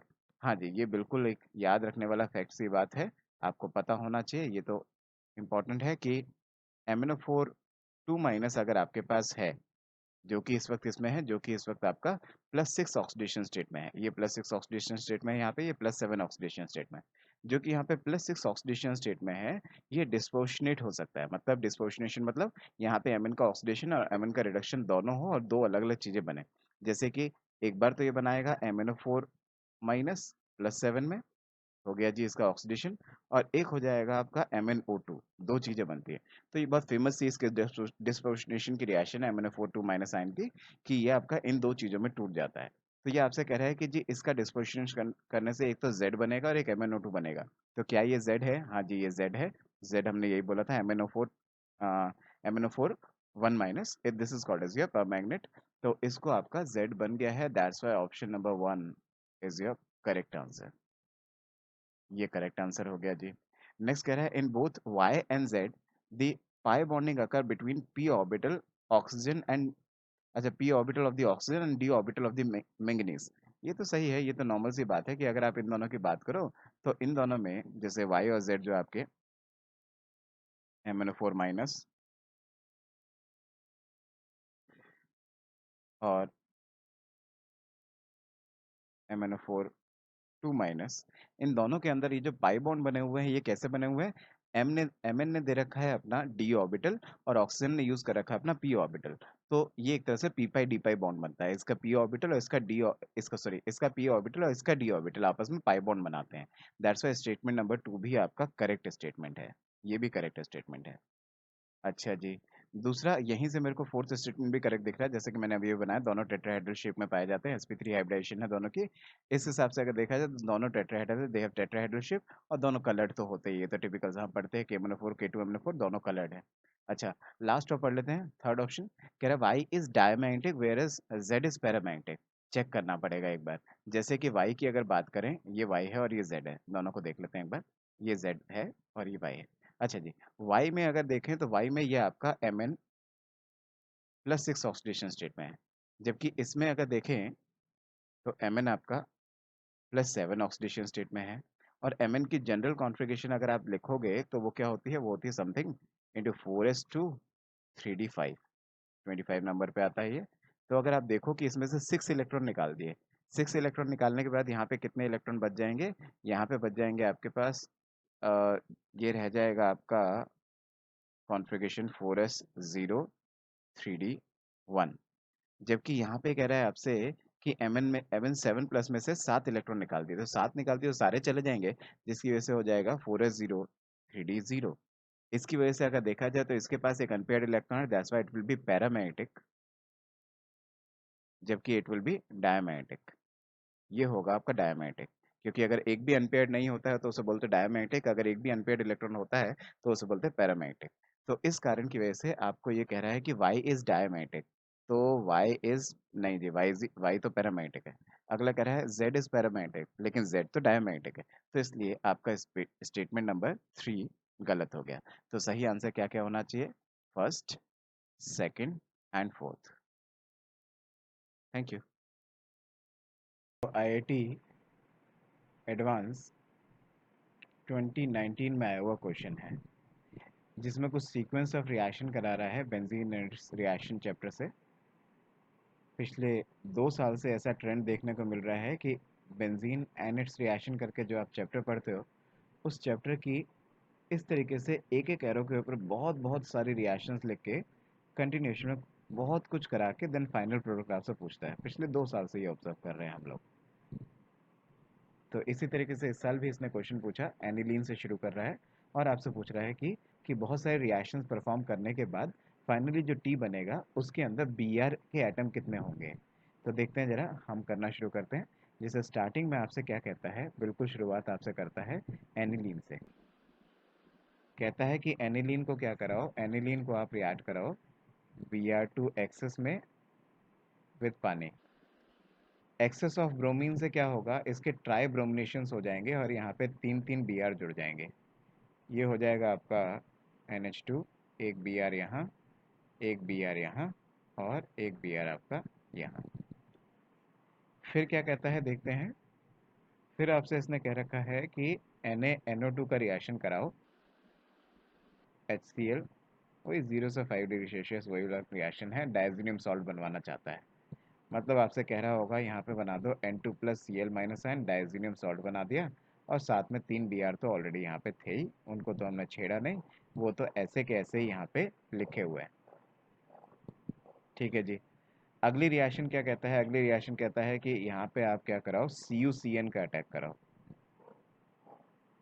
जैसे आपने सुना होगा सैंडमेयर रिएक्शन होती थी, ये जो डायज़ोनियम का ऊपर से N2 प्लस Cl माइनस होता है ये हट जाता है और फाइनली यहाँ पे Cn लग जाता है, मतलब बेंजोनाइट्राइल बन जाता है और 3 Br यहाँ जुड़ जाएंगे। तो एक Br यहाँ, एक Br यहाँ और एक Br यहाँ। ठीक है जी। फाइनली आपसे कहता है कि ऐसा इतना काम कराने के बाद आप कराना यहाँ पे हाइड्रोलिसिस H3O प्लस, और H3O+ थोड़ा सा हीट भी दे रखा है। ऐसा करने से जो Cn होगा इसका हाइड्रोलिसिस हो जाएगा और ये कार्बोक्सिलिक एसिड फंक्शनल ग्रुप में कन्वर्ट हो जाएगा, मतलब COOH बन जाएगा इससे। और ऐसा करने से ये बन जाएगा यहाँ एक Br, यहाँ एक Br, यहाँ एक Br। इसके बाद आपसे कहता है कि आपको इसकी रिएक्शन करानी है SOCl2 से।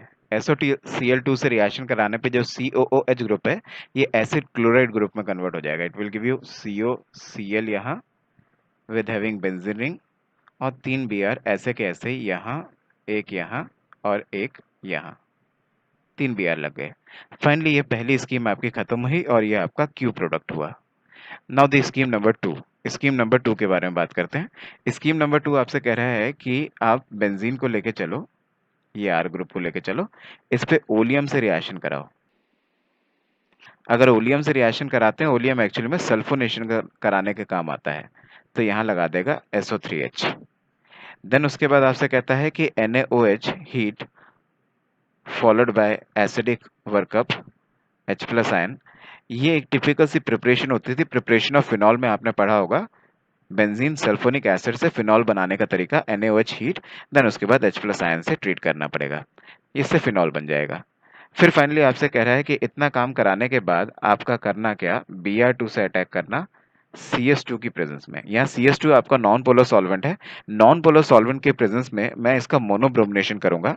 अगर यहाँ पे पोलर सॉल्वेंट होता तो ऐसे में मैं इसका ट्राई ब्रोमिनेशन करता, एक Br यहाँ, एक Br यहाँ, एक Br यहाँ लगाया था। तो पोलर सॉल्वेंट में ट्राई ब्रोमिनेशन हो जाते हैं, नॉन पोलर सॉल्वेंट में आपका मोनोब्रोमिनेशन होता है। तो इसलिए फाइनली यहाँ पे अभी मैं क्या लिख रहा हूँ, मैं लिख रहा हूँ OH यहाँ और एक Br यहाँ।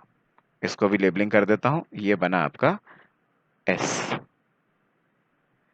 देन स्कीम 3 में आपसे कह रहा है कि जो आपका S बना, मतलब कि ये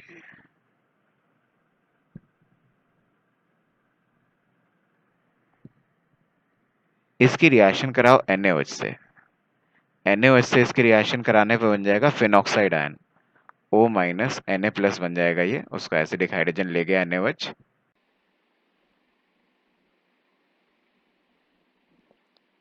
और यहां लग जाएगा Br। देन आपसे कह रहा है कि इसको ट्रीट करो किससे, इसको ट्रीट करो आप Q से। अब Q क्या है जरा एक बार लिख लेते हैं। यहाँ Q है आपका C double bond O Cl having benzene ring और 3 Br यहाँ, एक Br यहाँ, एक Br यहाँ, एक Br यहाँ, एक Br यहाँ, एक यहाँ, this is also Br, this is also Br। ठीक है। अब ऐसा करने में होगा क्या, ऐसा करने में ये O माइनस जाएगा, इस पे अटैक करेगा, ये इलेक्ट्रॉन्स ऊपर जाएंगे, यहाँ से वापस आएंगे और Cl को निकाल देंगे। तो बनेगा यहाँ पे, मैं एज इट इज 3 Br वाली रिंग उतारूं, Br Br Br, ऊपर से ये जो C डबल बॉन्ड है ये एज इट इज ऐसा का ऐसा ही रहेगा, और ये जो ऑक्सीजन है ये डायरेक्टली जाके C डबल बॉन्ड से जुड़ जाएगा, कुछ एस्टर जैसा ग्रुप बन जाएगा। तो यहां बन जाएगा एक benzene ring, with having one Br over here. तो ये बना आपका फाइनल प्रोडक्ट जिसको वो बोलता है कि T। अब वो आपसे पूछता है कि T के अंदर Br कितने हैं। आपसे क्या कह रहे हैं, total number of Br atom in a molecule of T। तो T के अंदर टोटल Br कितने हैं, T के अंदर टोटल Br आपको दिख रहे हैं 4, 1 2 3 4। That's why answer will be 4। Thank you. IIT advance 2019 में आया वो क्वेश्चन है, पेपर 1। क्वेश्चन बहुत अच्छा है, बहुत सुंदर है। ऐसा मैं क्यों कह रहा हूँ, ऐसा मैं इसलिए कह रहा हूँ क्योंकि क्वेश्चन में दो चैप्टर मिक्स कर दिए। एक तो देखो उसने क्या करा, लैम्डा एम की बात कर रहा है, लैम्डा एम नॉट की बात कर रहा है, लैम्डा एम की बात कर रहा है। इसका मतलब ये इलेक्ट्रोकेमिस्ट्री की बात कर रहा है, इलेक्ट्रोकेमिस्ट्री क्वेश्चन इसने डिजाइन किया है। बट साथ के साथ उसने क्रिटिकल मिसल कंसंट्रेशन की भी बात करी है, जिससे मैं कह सकता हूँ कि इसने सरफेस केमिस्ट्री को भी कहीं ना कहीं इसमें इंट्रोड्यूस किया क्वेश्चन में। तो दो दो चैप्टर मिला के जब वो क्वेश्चन बनाता है तो वो एक अच्छा क्वेश्चन बन जाता है। आपको दोनों चैप्टर के बारे में ज्ञान होना चाहिए, तभी आप इसके ऊपर बात कर पाओगे। देखिएगा जरा, क्वेश्चन वैसे बहुत भयानक नहीं है, देखने में ऐसा लग रहा है कि शायद पता नहीं क्या होगा, लेकिन है आसान। ध्यान से देखिएगा। तो है क्या, जैसे आप अपने इलेक्ट्रोकेमिस्ट्री वाले चैप्टर को याद करो। उसमें हम क्या पढ़ते हैं, जब भी कोई स्ट्रॉन्ग इलेक्ट्रोलाइट हो, जैसा कि इसने आपसे बोला भी है, इसने देखो जरा साफ साफ आपको बताया है कि it will behave a strong electrolyte. ठीक है जी, सोडियम स्टेरेट।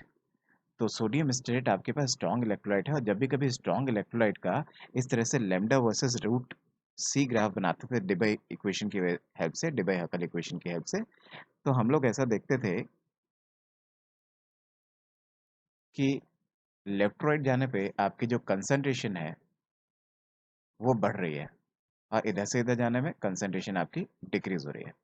और स्ट्रॉन्ग इलेक्ट्रोलाइट की जैसे जैसे कंसंट्रेशन बढ़ाओगे, वैसे वैसे उसकी जो मोलर कंडक्टिविटी होगी वो आपकी डिक्रीज होगी।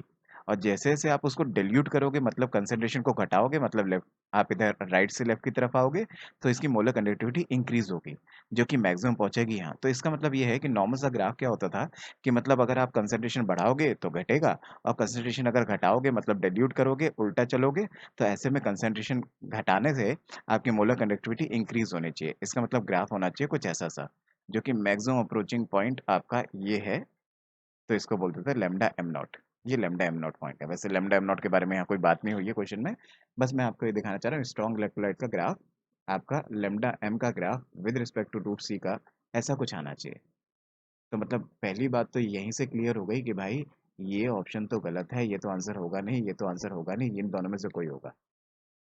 अच्छा जी, आगे बात करते हैं। आगे अब आ गया सरफेस केमिस्ट्री की बात, कि ये स्लोप और ये स्लोप तो समझ में आता है, डिक्रीजिंग तो समझ में आता है, लेकिन उसके बाद कंसंट्रेटेड मतलब आपका कांस्टेंट रहेगा या फिर और डिक्रीज होगा, ये समझना बाकी है। तो अच्छा वो क्या कहता है, कहता है ये जो पॉइंट है, this point is critical micelle concentration. मतलब ये कि ये जो सीएमसी पॉइंट है, इस सीएमसी पॉइंट पे आपके जो मॉलिक्यूल है वो एसोसिएट होते हैं। जैसे आपने मिसल फॉर्मेशन सीखा होगा इस तरीके से, तो आपके जो मॉलिक्यूल्स हैं वो आपके एसोसिएट होते हैं। तो ऑब्वियस सी बात है कि अगर एसोसिएशन होगा तो मॉलिक्यूल तो एक दूसरे से आके जुड़ जाएंगे, और अगर जुड़ जाएंगे तो मोलर कंडक्टिविटी उतनी अच्छी नहीं दिखा पाएंगे। तो अगर मॉलिक्यूल एसोसिएट हो रहे हैं तो मोलर कंडक्टिविटी आपकी घटनी चाहिए, कम होनी चाहिए। जबकि मॉलिक्यूल अगर डिसोशिएट हो रहे हैं आपके इलेक्ट्रोलाइट के, तो ऐसे केस में क्या है, आपकी जो कंडक्टिविटी है वो बढ़नी चाहिए। लेकिन क्रिटिकल मिसल कंसंट्रेशन की जो ये बात करता है, इसके बाद मॉलिक्यूल एसोसिएट होता है, जिसकी वजह से आपकी जो मोलर कंडक्टिविटी है वो घटनी चाहिए, क्योंकि मॉलिक्यूल अगर पास पास आ जाएंगे तो वो कंडक्टिविटी ज़्यादा नहीं दिखा पाएंगे। इस कारण की वजह से ये आपका डिक्रीज करना चाहिए। तो answer should B something like this, कि पहले तो हमने देखा कि हमारा नॉर्मल सा ग्राफ डिक्रीजिंग फंक्शन आना चाहिए, डिक्रीजिंग हमारा ये आ गया जी। उसके बाद क्रिटिकल मिसल पॉइंट के बाद, कंसंट्रेशन के बाद आपका एसोसिएशंस हो जाएंगे, जिसकी वजह से मॉलिक्यूल्स आपस में बंध गए, और बंध अगर गए तो इसका मतलब है कि वो कंडक्टिविटी ज़्यादा अच्छी नहीं शो कर पाएंगे, वो ज़्यादा मूवमेंट नहीं कर पाएंगे एक इनसे, जिसकी वजह से और डिक्रीज हो जाएगा, जिसकी वजह से answer should be option number 3। तो answer should be option number 3। Thank you. Okay, so one of the easiest question from the chapter called gaseous state. इसमें अगर आप देखें तो this question is from IIT advance 2019 paper 1। Question में क्या पूछता है जरा पढ़ते हैं एक बार। तो अगर आप ध्यान से देखें तो दो चीजों के ऊपर पूरा क्वेश्चन डिपेंड है, मतलब दो चीजों के ऊपर। एक तो है रूट मीन स्क्वायर स्पीड, और एक है आपका एवरेज ट्रांसलेशनल काइनेटिक एनर्जी, ठीक है, of a molecule in a gas at equilibrium. अच्छा जी, दो चीज़ों के ऊपर पूरा क्वेश्चन डिज़ाइन है और बहुत ईज़ी सा, बहुत सिंपल सा क्वेश्चन जेईई ने पूछा है इस साल। कहता है क्या? कहता है कि जो आपका म्यू आरएमएस होगा, वो आप जानते क्या होता है? अंडर रूट ऑफ 3 RT/m, ठीक है जी। और जो ये आपसे पूछ रहा है एवरेज ट्रांसलेशनल काइनेटिक एनर्जी, वो kinetic energy will be equals to 3/2 RT, you can say, per मोल। और पर मॉलिक्यूल जब निकालते थे तो ये चीज़ हो जाती है आपकी 3/2 kT, बोल्ट्जमैन कांस्टेंट। तो कैसे भी कह लो, हमें तो प्रोपोर्शनैलिटी से मतलब है कि टी से डायरेक्टली प्रोपोर्शनल है, हमें तो ये बात करनी है यहाँ पे फिलहाल। तो अगर आप देखें तो ये क्या क्या ऑप्शंस देता है, एक बार इसको पढ़ते चलते हैं। कह रहा है कि कह रहा है कि this is the kinetic energy. अच्छा, कह रहा है जो काइनेटिक एनर्जी है आपका, average translation kinetic energy at A given temperature does not depend upon its molecular mass. ये बिल्कुल सही स्टेटमेंट है, मॉलिक्यूलर मास पे डिपेंड नहीं करता है। आप किसी भी रूप में इसको काइनेटिक एनर्जी को मॉलिक्यूलर मास के प्रोपोर्शनल, चाहे डायरेक्टली या इनवर्सली, कुछ नहीं दिखा पाओगे, तो इसलिए उस पर डिपेंड नहीं करता है, ये बिल्कुल सही है। दूसरा कह रहा है कि अगर mu R M S is double when its temperature is increase by 4 times. तो अगर इस टेम्परेचर को यहाँ पे मैंने अगर 4 टाइम्स लिख दिया, तो under root of 4 will give the 4, will give it 2। That's why क्या हो जाएगा, दैट्स वाई ये स्टेटमेंट भी आपका सही हो जाएगा कि अगर आप क्या करते हो, अगर आप टेम्परेचर को 4 टाइम्स कर देते हो, तो ऐसा करने से under root of 4 that will come out to be, root of 4 come out to be 2।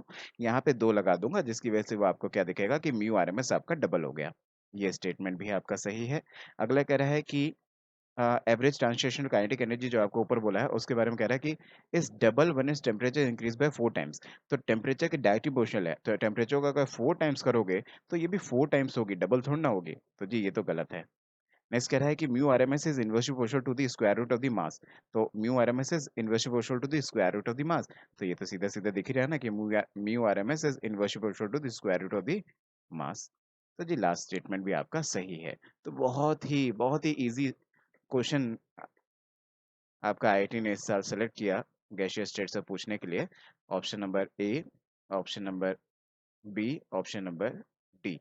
मतलब आंसर शुड बी, अगर इसके हिसाब से बोलूं जो इसने दिया है 1 2 3, तो answer should B 1 2 and 4। Thank you.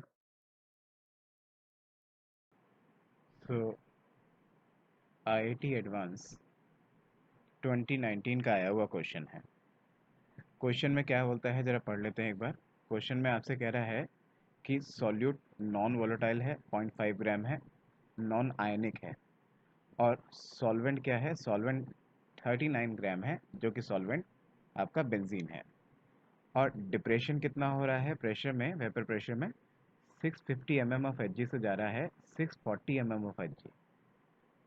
बताना क्या है, बताना है आपको depression in freezing point of benzene.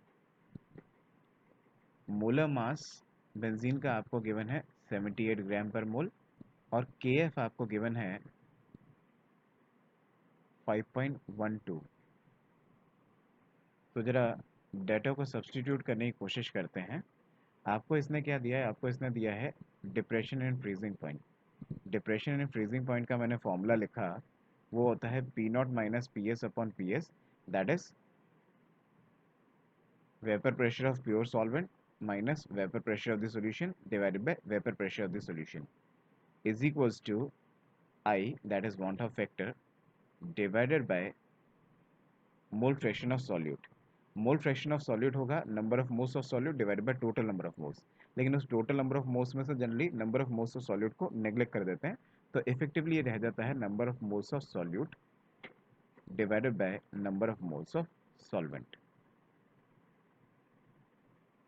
जब मैं ये सारी वैल्यूज इसमें डालता हूँ तो ये डालता हूँ 650, ये डालता हूँ इसको 640, इसको करता हूँ 640, इसको रखता हूँ 1, आई की वैल्यू 1 है। 1 क्यों बोल रहा हूँ, क्योंकि इसने यहाँ पे बोला नॉन आयनिक सॉल्यूट है। और number of moles of solute solvent अगर डालूं, तो सॉल्यूट के नंबर ऑफ मोल्स डालने के लिए 0.5 ग्राम पता है, डिवाइडेड बाय मोलर मास इसका नहीं पता, तो गिवन मास अपना मॉलिक्यूलर मास करके आपने नंबर ऑफ मोल्स निकाल लिए। सॉल्वेंट के आपको गिवन मास भी पता है और उसका मॉलिक्यूलर मास भी पता है। तो यहाँ से आप m कैलकुलेट कर सकते हो, जो कि एक्चुअली क्या है, मोलर मास ऑफ सॉल्यूट है। तो जो आपको सॉल्यूट दिया गया था उसका मोलर मास मैंने यहाँ से कैलकुलेट कर लिया, 64 ग्राम पर मोल। अब इसको यूज़ करके जो ये डेल्टा टी एफ निकलवाना चाहता है वो हम आराम से निकाल देंगे। डेल्टा टी एफ का आपने फॉर्मूला पढ़ा होगा कि delta T F is equals to क्या होता है, is equals to K F into molality. एक बार लिख देते हैं जरा, डेल्टा टी एफ तो आपको निकालना ही है, के एफ की वैल्यू आपको 5.12 दे रखी है। मोलैलिटी का फॉर्मूला क्या होता है, given mass upon molecular mass, जो कि आपका 64 आ चुका है, into weight of solvent in KG. लेकिन मेरे को वेट ऑफ सॉल्वेंट एक्चुअली में किस में पता है, 39 ग्राम्स। उसको केजी में करने के लिए मेरे को डिवाइडेड बाय 1000 भी करना पड़ेगा, इसलिए यहाँ पे 1000 से मल्टीप्लाई कर दिया मैंने। ठीक है, 39 divide by 1000 will be weight of solvent in KG. ये मैंने सब्स्टिट्यूट किया तो डेल्टा टी एफ जो मेरा आ रहा है वो डेल्टा टी एफ मेरा आता है 1.02। बस फाइनली आपको क्वेश्चन में पूछा था कि डेल्टा टी एफ कितना होगा, तो आंसर होगा 1.02। Thank you. So IIT Advanced 2019 में आया वो क्वेश्चन, पेपर 1। लेकिन क्वेश्चन अगर आप ध्यान से देखें तो ये क्वेश्चन बहुत इजी है, और बार बार आपको इस चैप्टर में कहा जाता है, मेटलर्जी चैप्टर में, कि कम से कम जो एनसीईआरटी के अंदर जो आपके ओर्स लिखे हुए हैं, जो टेबल बना हुआ है, कम से कम उस टेबल को जरूर पढ़ना, बिकॉज ये आईआईटी का बहुत फेवरेट है। आईआईटी घुमा फिरा के बार बार इससे क्वेश्चन पूछता है, और ज्यादा भयानक कुछ क्वेश्चन नहीं पूछता है, सिर्फ और सिर्फ इस चार्ट में से ओर्स के नाम पूछता है कि कौन किसको रिप्रेजेंट कर रहा है। जैसे यहाँ पे पूछा है कैलामाइन कौन होता है, मेलेकाइट कौन होता है, और मैग्नेटाइट कौन है, और क्रायोलाइट कौन है। तो देखें जरा, जैसे कि अगर मैं आपको दिखाऊं तो एनसीईआरटी के दर्शन कर लेते हैं एक बार, ये चीज स्टफ एनसीईआरटी में कहाँ दिया है जरा देख लेते हैं एक बार।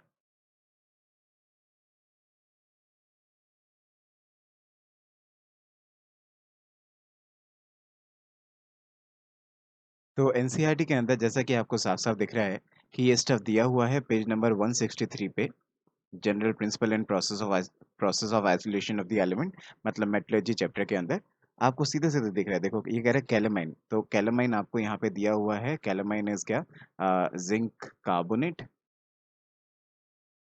जबकि अगला malachite, malachite is nothing but CuCO3 dot CuOH whole twice. Then आपके पास कह रहा है कि magnetite, magnetite will be something like कि Fe3O4। देन आपके पास कह रहा है क्रायोलाइट, क्रायोलाइट एल्यूमिनियम का होगा, और that is nothing but cryolite is Na3AlF6। तो मतलब आंसर क्या होना चाहिए, आंसर होना चाहिए आपका कुछ ऐसा सा जैसे कि आपका कैलामाइन इज जिंक कार्बोनेट, तो इन दोनों में से कोई आंसर होना चाहिए। Malachite is CuCO3 dot CuOH whole twice, that is nothing but answer आपका ये होना चाहिए, बिकॉज Fe3O4 हो जाएगा आपका मैग्नेटाइट, जबकि क्रायोलाइट हो जाएगा आपका Na3AlF6। तो बस मेरा रिकमेंडेशन इतना सही है कि ऐसे चैप्टर्स में जो भी आपका एनसीईआरटी में लिखा है वो आपको याद होना चाहिए। बिल्कुल एनसीईआरटी की लैंग्वेज क्वेश्चन बन बन के आती है, तो इसलिए इस तरीके के चैप्टर्स के लिए एनसीईआरटी की रीडिंग मस्ट है। Thank you. So question is from IIT Advanced 2019 paper 1, and one of the famous section, जो कि आप देखते हो कि नोबल गैसेस की, जहाँ पे हम केमिस्ट्री पढ़ते हैं पी ब्लॉक में, 12th क्लास का जो पी ब्लॉक का स्टफ है, जहाँ पे आप नोबल गैसेस के बारे में पढ़ते हो, वहाँ पे जेनन की कुछ रिएक्शंस पढ़ते हो। तो जेनन की रिएक्शंस में खासतौर पे जेनन फ्लोराइड्स की कुछ रिएक्शंस पढ़ेंगे। तो जेनन फ्लोराइड की जब आप यहाँ पे रिएक्शन पढ़ोगे तो ये बहुत फेमस सी रिएक्शन है। ये क्या कह रहा है, जेनन फ्लोराइड O2F2 के साथ आपस में रिएक्ट हो रहा है, कुछ वाई बना रहा है, ये बहुत फेमस है ये। तो ये बनाता है xenon fluoride, that is tetrafluoride XeF4। XeF4 आपस में रिएक्ट होके O2F2 से बनाता है क्या, बनाता है जेनन F6 प्लस O2। तो यहाँ पे जो मेन कंपोनेंट बन रहा है वो आपका Y, ये जो कि उसने बोला जेनन कंपाउंड Y। अच्छा जी, इसके बारे में क्वेश्चन पूछा गया, कह रहे थे total number of lone pair of electrons present on whole molecule of Y। अच्छा यहाँ पे थोड़ा सा देखना, यहाँ पे आपको लैंग्वेज पे थोड़ा सा ध्यान देना होगा। होल मॉलिक्यूल ऑफ Y कह रहा है, इसका मतलब अभी देखते हैं, चलो थोड़ी देर में बात करते हैं इसके ऊपर। देखें जरा, अगर जेनन F6 का मैं स्ट्रक्चर यहाँ पे बनाऊं, तो जेनन F6 का स्ट्रक्चर क्या बनता था, ये आपको याद होगा, बहुत फेमस सा मॉलिक्यूल होता था, बहुत फेमस सा स्ट्रक्चर इसका बनता था। ये आपका बनता था कुछ distorted tetrahedral. Sorry distorted octahedral, या फिर कैप्ड ऑक्टाहेड्रल बोलते थे इसको। तो यहाँ पे कुछ ऑक्टाहेड्रल जैसा, और उसमें यहाँ पे एक लोन पेयर फंसा हुआ है। ठीक है, तो बहुत फेमस है ये, this is very very famous, मैं लिख दूं यहाँ पे वेरी इंपॉर्टेंट।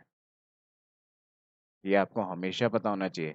जेनन एफसिस का स्ट्रक्चर, इसके ऊपर आईआईटी ने बहुत बार क्वेश्चन पूछा है, कभी किसी रूप में कभी किसी रूप में। यहाँ पे इसने जो फिलहाल क्वेश्चन पूछा है वो क्या पूछा है कि इस स्ट्रक्चर के अंदर कितने लोन पेयर्स हैं। तो एक लोन पेयर तो यही हो गया जो कि जेनन के ऊपर सीधा सीधा दिखा रहा है। बस बच्चे यहीं पे बहुत बच्चे मार खा गए। जिस साल ये क्वेश्चन आईआईटी में आया था, बहुत सारे बच्चे यहाँ पे आंसर क्या करे आए थे, एक लोन पेयर है कि जेनन के ऊपर एक लोन पेयर है। लेकिन क्योंकि ज्यादातर क्वेश्चन ऐसे ही आता है कि सेंट्रल एलिमेंट के लोन पेयर पूछता है, लेकिन यहाँ पे उसने बकायदा पूछा है कि होल मॉलिक्यूल के अंदर, पूरे मॉलिक्यूल के अंदर लोन पेयर। तो अगर पूरे मॉलिक्यूल के अंदर लोन पेयर पूछ रहा है, फिर तो फ्लोरीन के भी लोन पेयर काउंट करने हैं।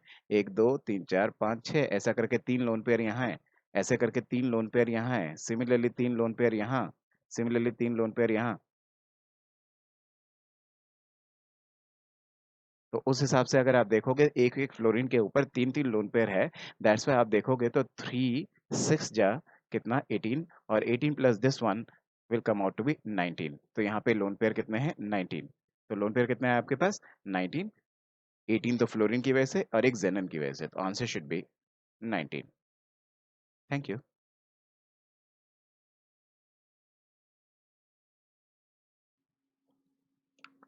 So very beautiful question from the chapter. आप इसमें दो चैप्टर का नाम ले सकते हो। एक तो आप कह सकते हो पी ब्लॉक में बोरोन, बोरोन कार्बन फैमिली जो हम पढ़ते हैं बोरोन फैमिली से, ये क्वेश्चन है। एक आप कह सकते हो कि क्वालिटेटिव एनालिसिस से ये क्वेश्चन है, जिसमें हम कैटायन एंड आयन डिटेक्शन करते हैं, वहां पे भी ये पढ़ा जाता है। तो अगर आप देखें तो आपसे सिंपल सा बोरेक्स बीट टेस्ट के ऊपर क्वेश्चन कराया है इसने।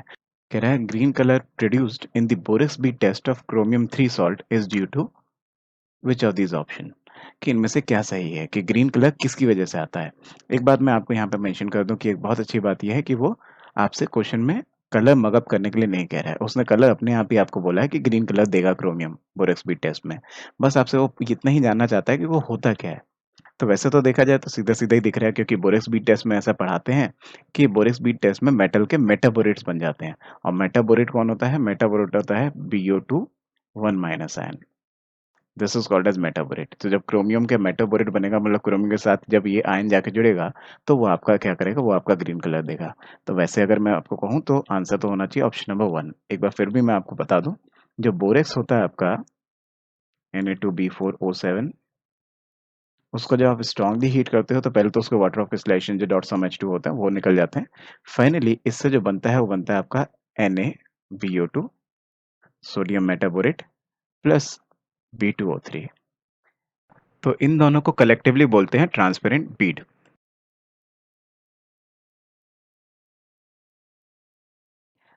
तो ट्रांसपेरेंट बीड पे जब आप क्रोमियम डालोगे, एक्चुअली क्रोमियम का 3+ का कोई सॉल्ट डाल दोगे, तो क्रोमियम 3+ आयन जब इससे जाके रिएक्ट करेगा कलेक्टिवली, तो ये बनाएगा क्रोमियम का मेटाबोरेट। क्रोमियम का मेटाबोरेट कैसा बनेगा, क्रोमियम है 3+, बोरेट होता है 1-, जब ये आपस में जुड़ेंगे तो फाइनली बनेगा क्या, मेटाबोरेट बनेगा CrBO2 होल थ्राइस।